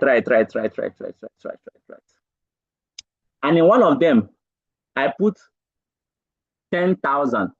Let's say a player like Ederson, that is a goalkeeper. In his assist numbers, I put 10,000. To a normal person that is not a football fan, that 10,000 is just any other number. There's no context to it. It's just 10,000. Oh, Ederson has given 10 assists. He will just run his analysis like that. But because I have context, and I know, first of all, yes, so Ederson, in the try, at least, is one of the goalkeepers that gives assists. But no be 10,000 now, it no be Messi. Even Messi himself never reached 1,000. I'm not sure he has reached 500. So the moment I see Ederson, 10,000, immediately, I know that there's something wrong with this data. Right? Immediately, I know, okay, sorry, I'm going to come. I'm just starting with sports. I will spread it across, okay? So immediately I see Ederson, who is a goalkeeper, having 10,000 assists. I know that there's something wrong somewhere. So let's go to the health sector, okay? Normal, what is it called? Blood pressure is 120/80. That's the optimal one, okay, in a normal day, okay? If I am not a health person, okay, you can give me this patient. This patient's blood pressure is 300/200, okay? Now, someone who doesn't have domain knowledge in the health sector, someone who doesn't even understand what blood pressure is all about, once he sees that 300/200, he will take it as normal. But the moment a doctor sees that number, he knows that this thing is not what? Is not normal. It's almost not medically possible. I don't even think it is medically possible for you to have what? 300/200 and still be living. Okay? And even if it is medically possible, this person needs what? Thorough what? Emergency. So someone who has that what? If I'm running my analysis and I mistakenly see it, I'm going to flag it immediately. First of all, I want to know, was there an error in the machine? Who took this recording? Where is the person? If we now confirm that, okay, there's no error in the machine, the person who took it well, and it was recorded well, there was no mistake. I want to immediately, the next question I want to ask is, where is the doctor that attended to this person? I mean, how will you attend to someone that had 300/200? What did you do to this person? What kind of drugs did you give to this person? Did you allow this person go home? Because if truly someone has 300/200, which I don't think is medically possible, please, doctors in the house, if it's medically possible, please go and tell me. You want to ask what special measure did you put in for this person? You get? So that is where domain knowledge is what? Is very, very, very what? Is very important. Okay? If you do not have domain knowledge of where you are doing analysis, you end up doing a wrong analysis. You will end up doing, if you don't have understanding, if you've never done anything financial before, don't go and carry financial data that you are doing analysis. If you've never done anything logistics and you're not willing to learn about logistics, don't carry logistics data. If you're not a football person, they will give you the number, you will just analyze it like raw number. You will not have a context. There is no context, there's no understanding to it. Okay, imagine someone giving you raw football data and telling you Ronaldo is better than Messi. How is that possible? Immediately you see it, because you have context of football, you know that that is not true, because it's not possible. I don't know if you understand that. So having context in whatever you are doing your analysis is very, very, very what? Is very, very important. Okay, so numbers alone are silent. Domain expertise allow analysts to ask the right question. If you don't understand what you are doing, you won't even be able to ask the right question. If you don't understand my business, okay, I know say person go laugh. All these Ronaldo fans. Back to what I was saying. So if you don't understand how my shop runs, if I tell you to come and analyze my shop, if you don't understand what I'm selling in my shop and how the kind of things my shop needs, you ask the wrong questions. Okay. If I do analysis for Starbucks that is big, or Chicken Republic that is already big, and I carry that same kind of mindset that I used to do analysis for Chicken Republic, and I carry it to one small Basira booker that is just managing to survive, and now come and use that exact mindset, okay, that I used to do Chicken Republic, and now come and use it for her own, I'm going to end up asking the wrong questions, because the nuances in Chicken Republic and the nuances in Basira Buka is not the same thing, even though at the end of the day, both of them are in the food industry. Does that make sense? So you need to pay attention and be like, okay, this is Basira's Buka, okay, and this is Chicken Republic, and you cannot carry the same analysis or the same mindset of analysis you used to do Chicken Republics. They now take you to McDonald's to go and do analysis in McDonald's, and you now carry the same head. You don't even want to learn what is McDonald's own logistics, what is their own business structure, what is their mission, what is their vision.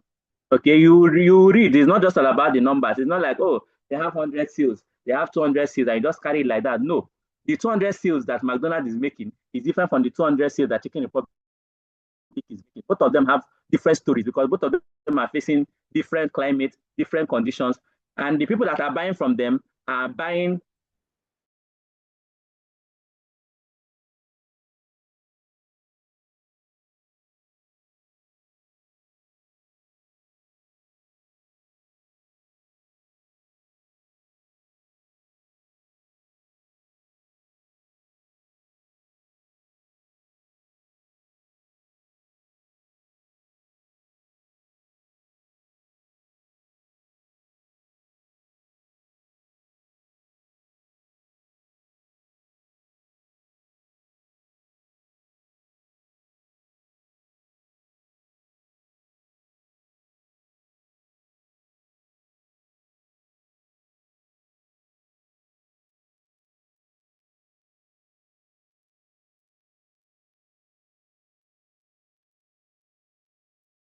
hello, sorry, my village people again. Yeah, understand, sir. All right. So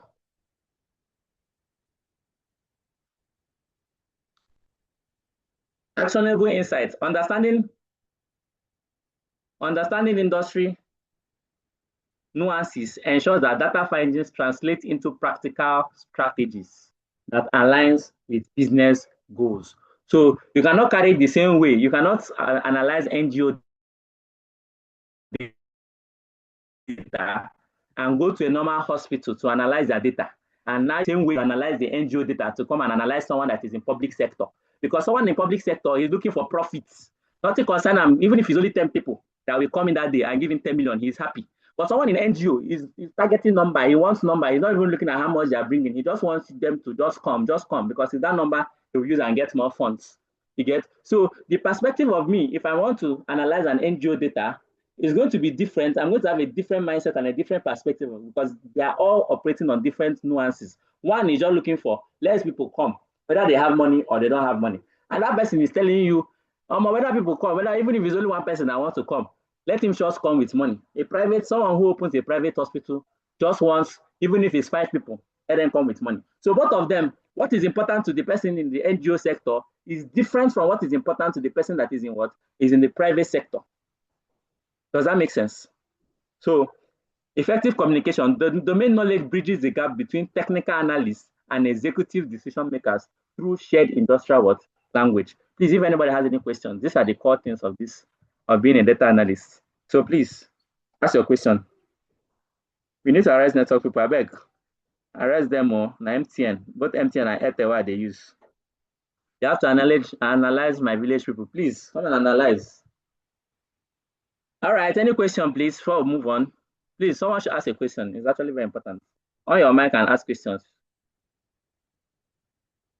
Ask me, I have questions of my own. All right. Good evening. Yeah. So, as you taught, your take on having a domain knowledge as regards analyzing a set of data. What if before I receive that data or on receiving that set of data to analyze, I educate myself on the domain knowledge before I do so? Will it still be? Yes, you may not necessarily have it before you start, okay? Because a lot of analysis I have done. Once I'm given the data set, if it's a field that I'm new to, I first start doing my research, okay? Like if you call me now and be like, please come and analyze my shop, okay? So before I actually get the data, the core data set, I will first ask you questions to understand how does your shop move, how many staff do you have, what's going on, how do you even collect your data? I will ask you some questions. So I will do my research. So I'll not just say, okay, you want me to analyze your shop? Give me your data now. Just give me data, not be data. I will now come and plot graph and no. I'll ask you questions. So yes, you may not necessarily know it before you start, but you can. It's important for you to be willing to learn. Like learning is a must if it's something that you are not familiar with. All right. Any other question? Is that okay for you? Sorry, before I even move to any other question. Yes, sir. It's completely okay. Hello, Mr. Ezekiel, right? Yes, sir. It's okay. Thank you. All right. Any other person, please? Yeah, that was about this. Good. Well done, sir. So that was about the same question I was going to ask. If we're restricted to analyze just data, here we have domain knowledge. So I think it's clear now. All right. Thank you. So no other person has a question. I should move on. No. I should ask my own. Sorry, can you hear me? Yes, I can hear you. Thank you. Right on. A business that just want to know how much they have sold for a month, is it under the? Hello? A business that just want to know how much they have sold for a month, for that month. Yes, it's under descriptive data. Yes. Okay. What about in, let me say, HR analysis? So they want to performance. What should it be under? Sorry, come again. You say HR analysis, what? Yes, like HR knowing the performance of the workers. What kind of data type should it be under? Okay, the type of data analysis it is. Maybe if HR wants to know the number of staff that they have. Like, yes, to know their work performance. Okay, you want to know the work performance, okay? Just based on the number, right? Maybe number or their behavioral distance. Good. That is diagnostic because you're not just looking at you're not just wanting to know is this number, this is not just how many staff do we have, 10, or how many, there's a story behind the number. Because if you want to do a performance matrix, there's going to be nuances to it. There's going to be something you're tying that performance to. So it's not just, is this person performing well, yes or no? Is it performing well based on coming late, based on does it deliver its results? So there's a KPI for it. So it's diagnostic because you want to know, you want to understand beyond just numbers. Okay, there's something tied to it. So in You want to know in the prescriptive, you were like, how can we make it happen? Optimizing team strategies. Please, can you explain that? Okay, let's say, like the example I use.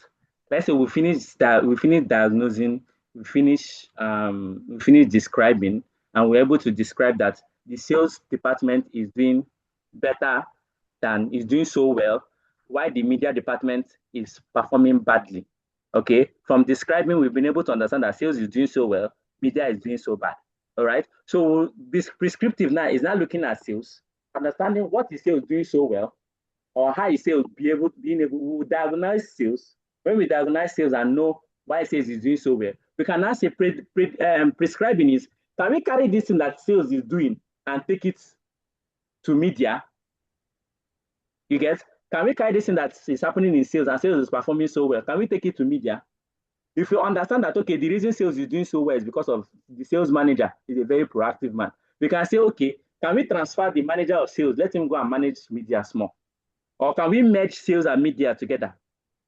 I don't know if you understand, like you're trying based on the result, based on the description and diagnosis you've made, you can say, okay, can we try this? Can we do this now? Can we just bring this together? I don't know if it's making sense. Or can we switch this to this person? That's the prescribing.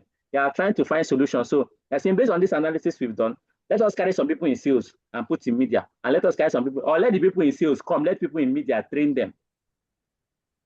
That is you prescribing based on the results you've based after diagnosing and after diagnosing and after describing. You've diagnosed, you first describe, oh, sales is doing better than media.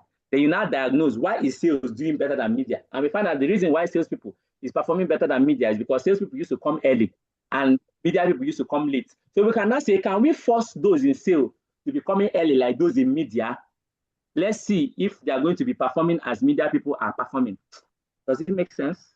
Who asked that question? Yeah, very clear. Very clear. That's the prescription of it.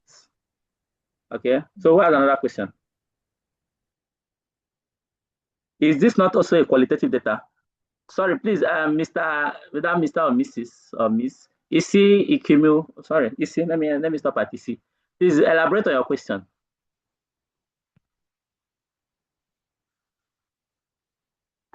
Okay, I was referring to the question that the last speaker asked, talking about HR. So I was asking that the kind of data that is collected, would that not also be qualitative data?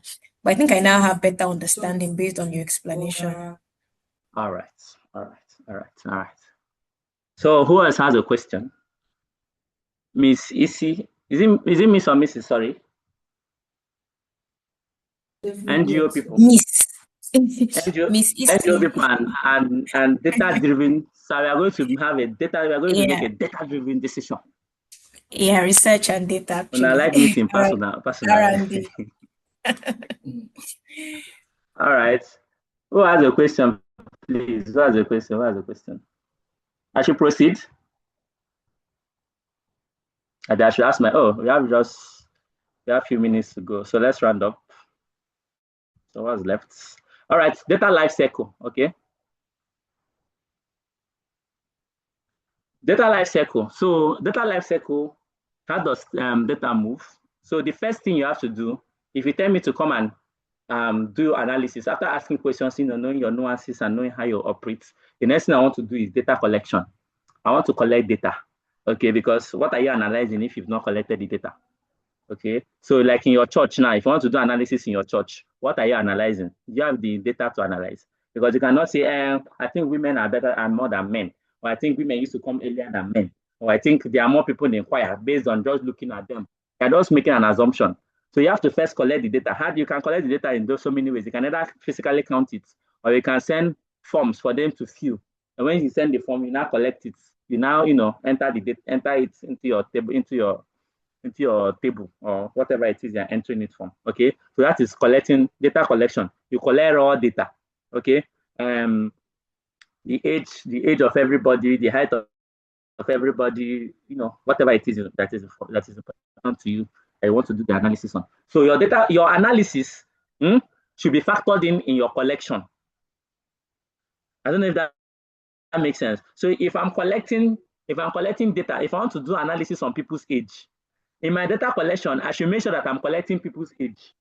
Because I cannot want to do analysis on people's age. And when I'm collecting data on people's height. Then tomorrow I want to now do magic and now do analysis on their age. Or maybe I want to do analysis on obesity. Someone wants to do an analysis on obesity.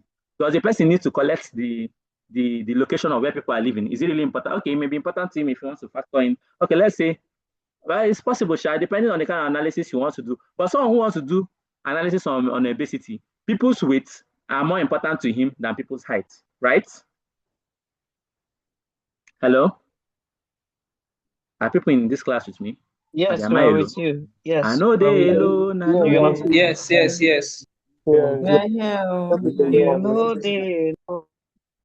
I beg go. All right, thank you. So your data collection, so when you know the objective, you have to know the objective of what you want to do before you even start the data collection process. Okay, so the first step is data collection. The second step is data preparation. So cleaning, what does preparation mean? You need to clean, you need to remove inconsistency, you need to standardize it, because while entering, you could collect duplicates. Some people may record it 2 times. Some people can, inside mail, when you tell them what is your age, someone will write 19, another person will spend 19, another person will write 1.9. You get? So that is where you have to do the data cleaning and make sure that everything is the same. You can ask for gender. Someone will write male. Someone will come and write M. Another person will say write man. You get? Another person will write man in small letter. Another person will write man in the normal standard form. You get? So these are the inconsistencies that come with data when you collect data. Okay, so there are ways you could prevent it anyways, but we'll get to that through data validation and the rest, but we'll get into that. So, but data preparation, this is the main work of a data analyst. You can spend all your whole life and you can spend all your whole life cleaning data depending on who collected it. You get? Especially all those kind of surveys that you give people free range. People just feel whatever they like. You go suffer. You get? So that's by the way. So we're now going to data exploration. You understand the data traits and the patterns. Then we now do the analysis. Then you now visualize the data. Then after visualizing the data, visualization data is when you visualize data, this way you now present it in the boardroom and you now start speaking big English.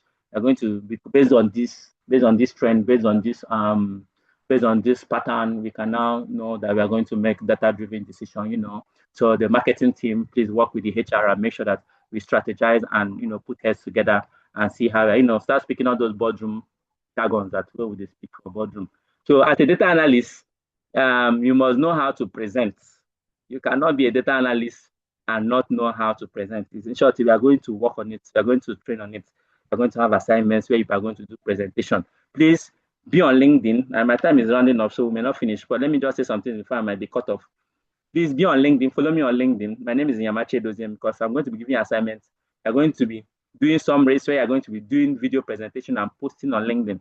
So talking should not be your problem. Presenting should not be your problem. Knowing how to tell stories, because if you do all the analysis in the world and you cannot tell the story behind the analysis, you are not a good data analysis. It doesn't just go beyond, I can use Excel, I can use Power BI, I can use this, or understand how to do data analysis. Or if you do finish, person will present them, go take the accolade. You will do the work. You go just sit down. Nobody knows you that is doing the work. Okay, I've been in situations like that, where you go do work finish, you send it to your boss because they sabi present because they fear to talk to boardroom.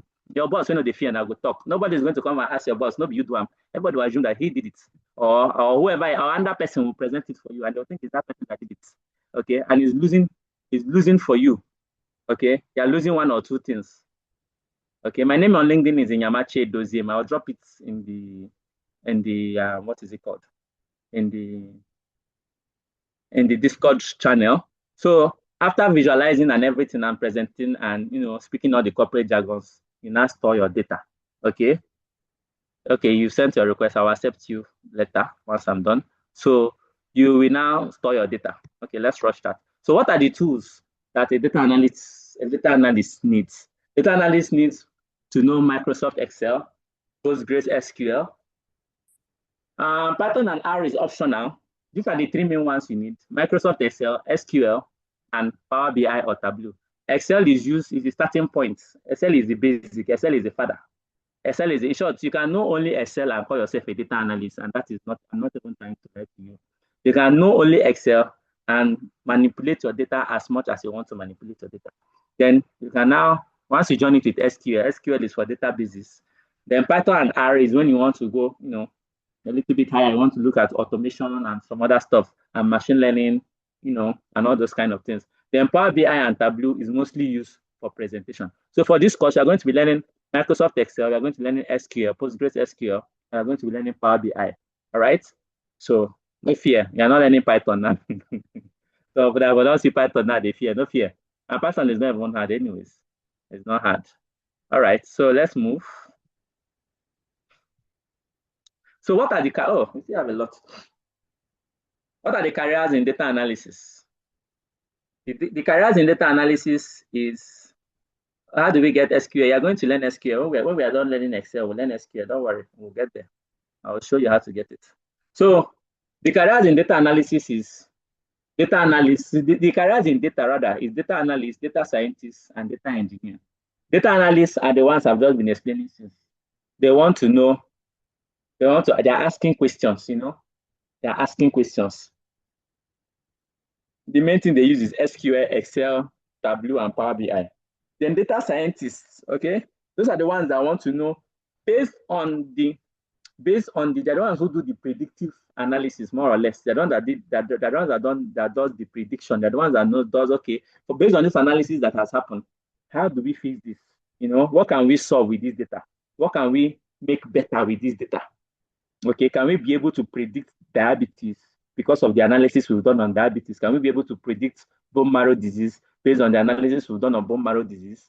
Okay, then data engineers, those are the people that are at the background. Those are the people that are making sure that the data is collected in the right format for the analyst to perform his analysis. Okay, they're the ones that are maintaining, they're the database management administrators. They're the ones that are making sure that everything is on track. The data types, they get it to the right data types and they send it to the analyst for the analyst to work. The data pipeline, they're making sure that the data pipeline is functioning as it is function. You get, so data engineer is more like, the person who builds the skeleton. You get, like, just like how building is now, the person who lays the foundation and builds that block, this thing. Then the analyst just comes and does what he paints it and makes the house look livable. Does that make sense?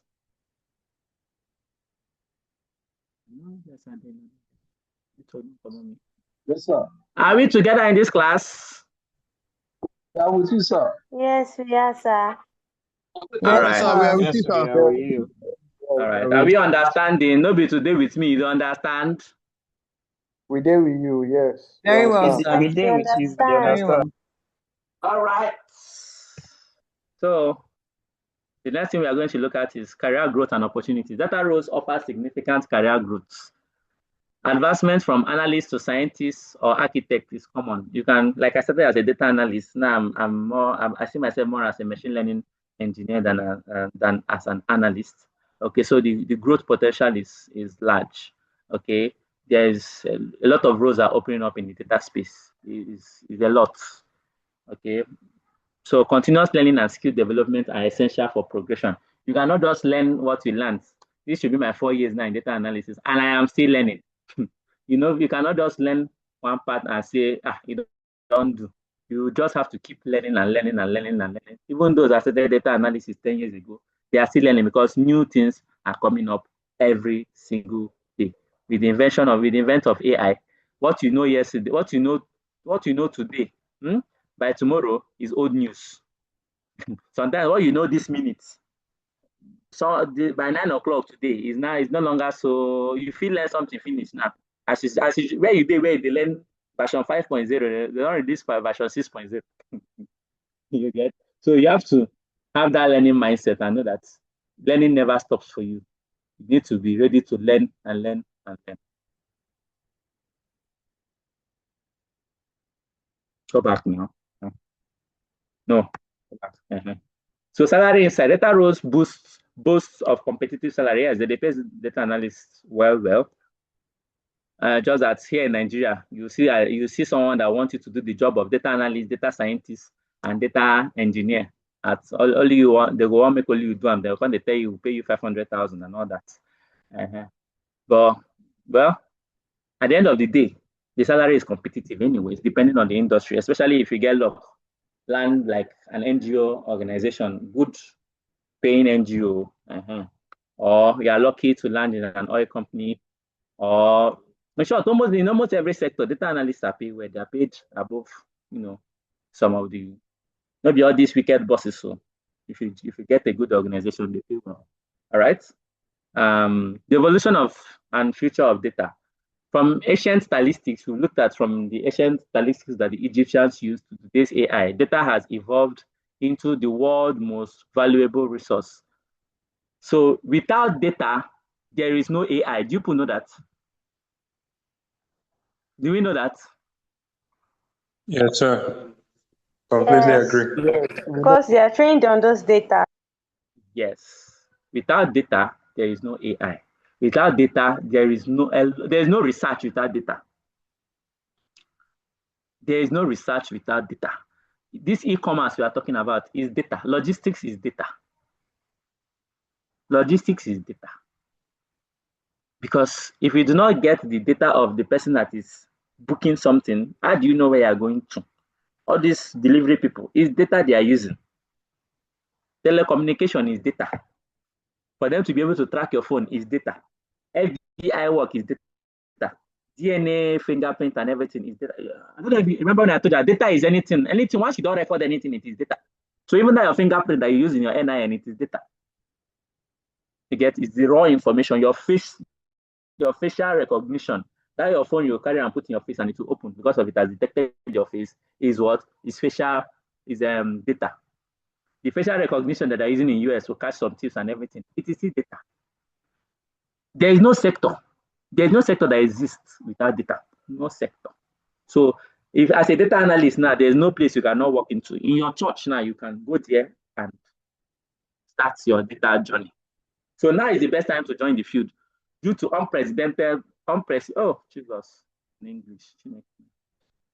unprecedented global demand for insights. So the demand for insights is very large. Everybody wants to have a better understanding. So all those basic understanding we used to have before is not okay again. People want to understand more. Okay, so data analysts are needed. So embrace data literacy. So data analysis now, the skill of data analysis now is no longer an option. So whatever field you are, I think everybody should have an idea of what data analysis is, whether you want to pursue it as a career or not. You should want to understand data. You want to understand the data that you are having. Okay, imagine you are in hot weather that everybody is sweating. You are not sweating. You don't want to understand the story behind why you are not sweating while others are sweating. Or everybody is not sweating. You are sweating one full bucket of water. You don't want to understand why am I sweating more than others. Okay, so whether it's for good or it's for bad, you want to understand. So data literacy is actually very what important. The future belongs to those who understand data. That is as true as anything can be. So I wrap up with this today. Data is more than just numbers. It's a story waiting to be told. Embrace its power to shape a better future. Thank you for joining me on this journey through data analysis. So do we have any questions? Please, let's ask our questions. We don't reach the hours. Please, I have not been able to do my tax because I can't see any tax on elements. What should I do? Refresh your tax section of your elements. You should be able to see your tax. General person having the same problem. Sorry, sir. I've done it a number of times. I've logged in and out so many times. It has taken days, yet nothing. Okay, I think you have to chat this thing. What is it called? You have to send mail. Okay. Can I handle that? Hold on. Okay. Thank God, Mr. Kechkuze. Yeah, Okay, so this is I think the class has. Hold on. Okay, so I think if we're going to, this is what we're going to do, right? Let's take questions about the class, right? Once we are done, we will stop the recording, then I'll attend to any other issue that has to do with the LMS. I think we can do it that way. So if you have questions about the class, raise your hand and we'll attend to you. Yeah. All right, Otuji, please go ahead. All right, thank you so much, sir. I want to ask, sir, please, will it be possible for us to get the recordings of this class? And if yes, how long will it take, sir? Will it be possible to get for what? us to get the recordings? Thank you. Thank I you think so much. the recordings are always uploaded on YouTube, right? Yes, yes. So you get it on YouTube. So any other question? Yes, sir. Mr. Hosea, right? Please go ahead with your. Good evening, sir. Good day. Good evening, sir. Good evening. Sir, thank you for the class, sir. So thank you very much. Yes, sir. Thank you for the class. So I want to ask a question. Yeah, like a couple of questions. I'll try to be very fast with it. So my first question is in real life, let's say we've gotten a job as an analyst, let's say data analyst or whatever analyst. I want to confirm what's expected of us to do. You displayed a slide the other time, data life cycle. So I want to confirm if everything embedded in that data life cycle is what we are expected to do. And then we have done data analysis. And also, my other question is, let's say, for example, after learning data analysis and one feels like transitioning into data science, because I heard you said you have moved away from data analysis and you are now doing machine learning or something. So, is it like a better route to transition into? And also, what does data science really entail? And my other question, the last question is, let's say, for example, today we are at an interview for an analysis job, a data analysis job. What would you advise, like for someone who has, maybe it is, someone's first interview? What's the advice you can give? Thank you, sir.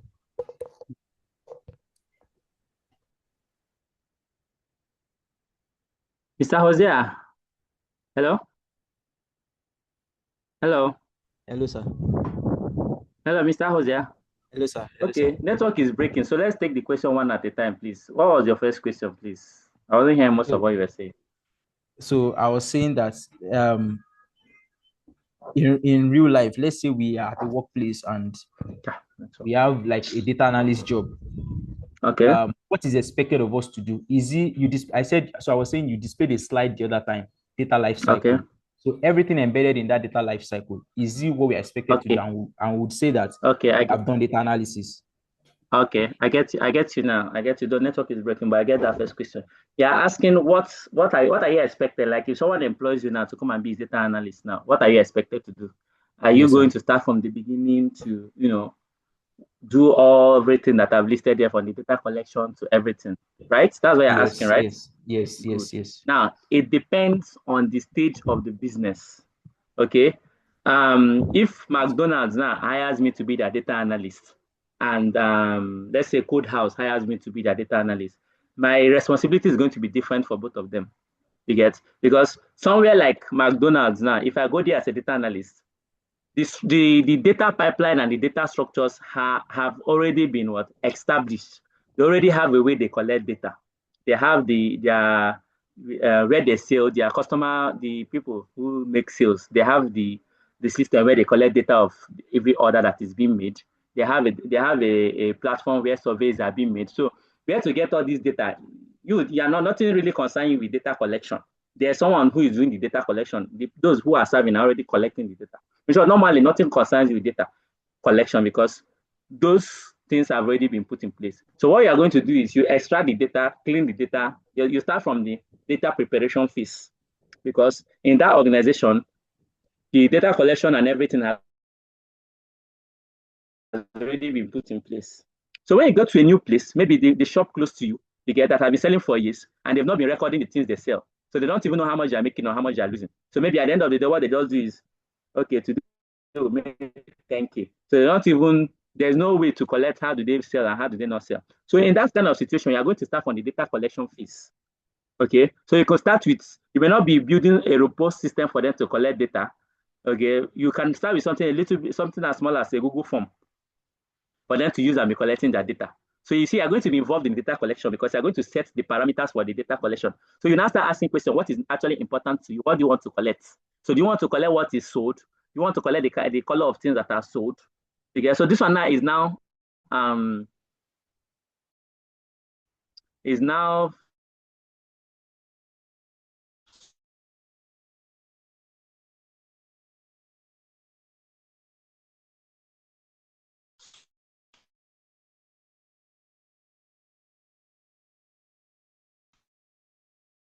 specific to the kind of industry that your data for their data collection. By all means, just relax and be collecting your data and be doing analysis, doing your visualization, doing your presentation. But in all, your role must definitely start from the preparation stage because you must definitely prepare every data that you want to create. So you prepare the data, you analyze the data, you present the data. So some organization, the person who analyzes it may not be the person who presents it.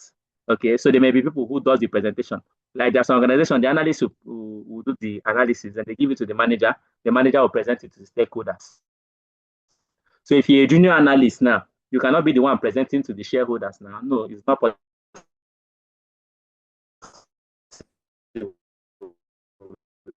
Because okay, I just coming. You get. So when you do the cleaning, you do the presentation to the shareholders and all that and all that. Is that making sense? So what was the second question? If the first question makes sense, you can say ask any question. Yes, sir. Thank you, sir, for that Okay, answer. Mr. Efik, I see your question. Or answer that. Okay, so the other question is, I was saying, so data. Mr. Jose, what was for the data second question, analysis. please? Yes, sir. So Hello, I was Mr. saying Jose. that.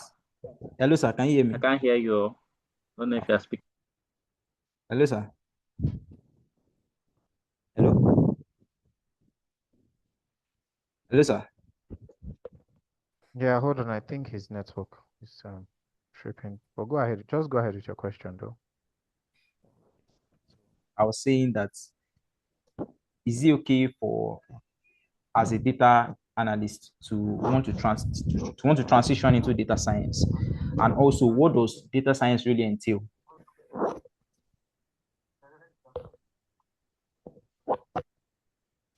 Okay, so well, let me attempt to answer that while your trainer fixes the network issue. Now, as far as being okay to transition to data science, it's very fine. It's not a big deal. You can transition into data science or machine learning, right?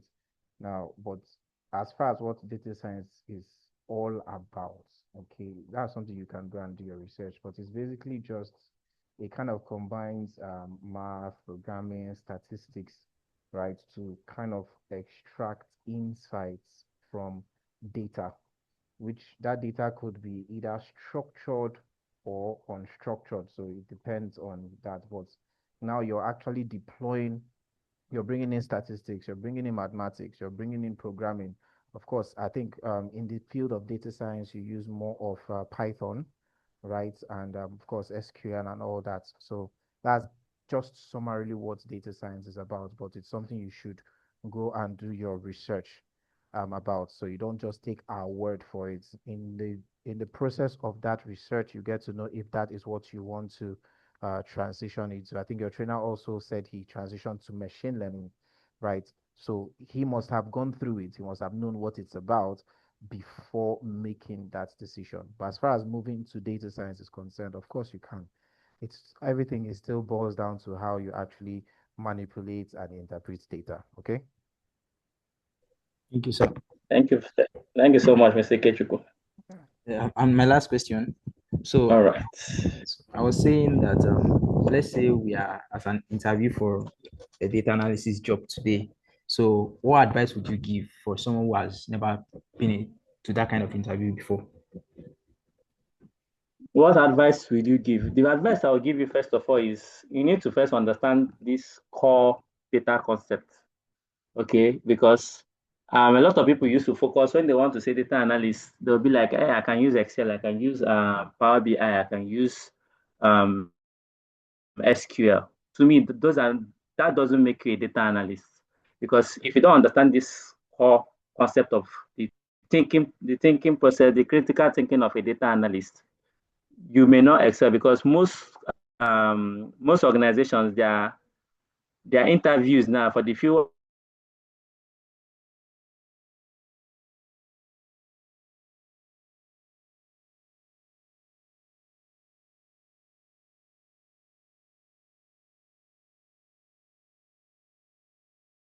to think as a data analyst. So how do you identify patterns? How do you keep in touch with, what is the data you actually need and what is the data you do not need? How do you sift through data? How do you manipulate the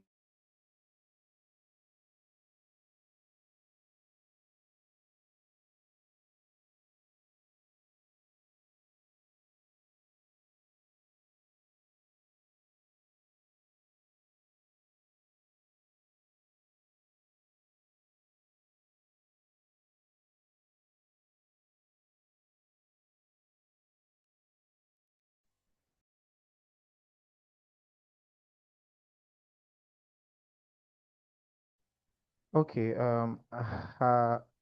Oyede, go ahead with your question.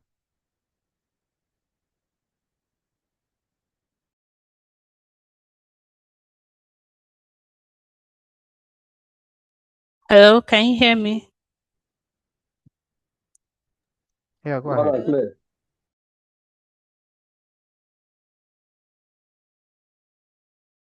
Good afternoon. Okay, so my very quick question. I've had an opportunity of working with data, and I would say very large data sets. So in during the course of doing my data analysis, I made use of R programming language in my school for my research.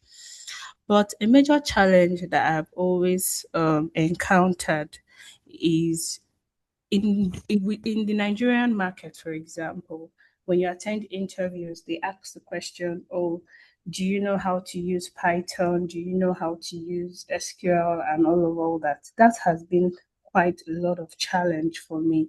So my question now is, how do one balance as a data analyst? How do you tend to balance, your knowledge of a different programming language with what you have in another place? So I'll give this example. In South Africa, for example, R is mostly used for academia purposes and all. But in our Nigerian market, you find out that you have lots of requests for data analysts who get to use Python and SQL.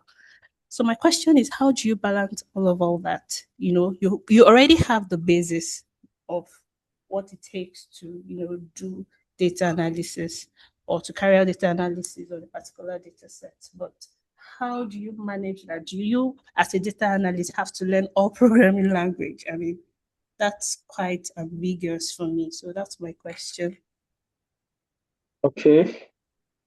Okay, thank you for the question. Okay, how I approach this while learning is, the thing is, there are a lot of tools to learn, and if you want to learn all those tools, it's going to be very crazy. Okay, I for one, well, it's encourageable, but I really do not advise it, especially starting out.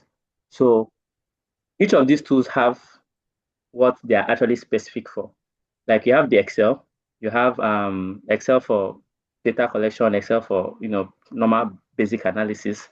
You have SQL for database management, and data manipulation. You have Power BI for visualization, and you have Python and R for something more advanced, machine learning and the rest. Now, each of these tools have an alternative.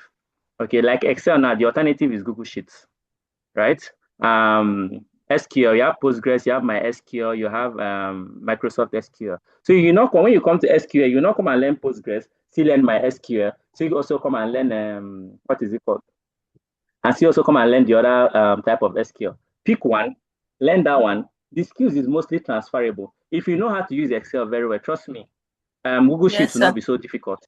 The skills are transferable. Good. So when you learn Excel very well, you don't really need to come and spend maybe use 1 month to learn Excel. You cannot come and start use another 1 month to learn Google Sheet. The skills are just transferable. So when you learn MySQL now, You don't need also need another 1 month to come and start learning Postgres SQL. The skills are transferable, just maybe 1 or 2 little nuances that you're going to miss.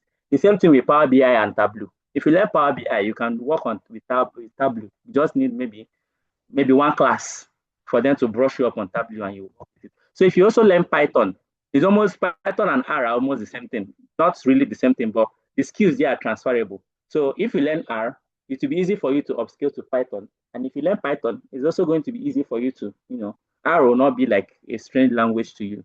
So you find one for each and every one of them. For these four brackets are broken into the normal data collection, which is the Excel. That one is the foundation. I love to call it foundation. Then you now go to database management. You pick one. If it's Postgres, you learn. Then you come to data visualization. If it's Power BI, I prefer Power BI to Tableau. Everybody with their preference. Some company love Tableau. Some company love Power BI. You get, but me, I love Power BI as a person. Except I go to an organization that has Tableau bias, then okay, I can easily just migrate. So the same thing with SQL, Python, and R. Pick one, learn one. Don't be so cumbered with, I need to learn both of them. I need to know. If you learn Python, if I've learned Python, if I just know Python, if I have a job, if I see a job that needs someone who has R, I'm going to apply for that job because I know that I just need maybe 4 or 3 classes of learning R for me to learn the R based on what I know in Python. I don't know if that makes sense. Yes. So even if I learn, even if I've learned only Power BI, if I see a job that requires someone to have Tableau, I'm going to apply for the job.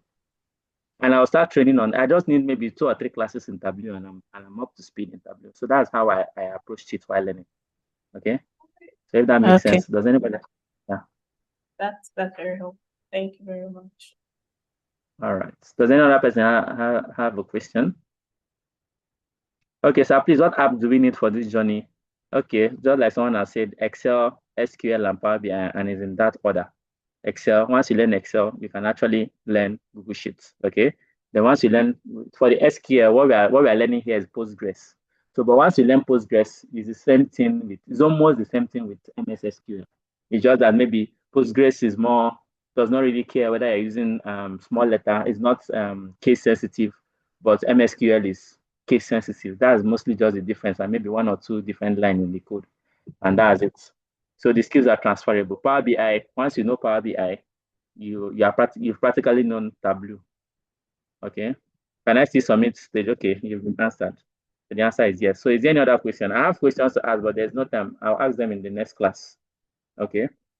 And please, I'll be putting up quizzes aside the normal stage classes that we have.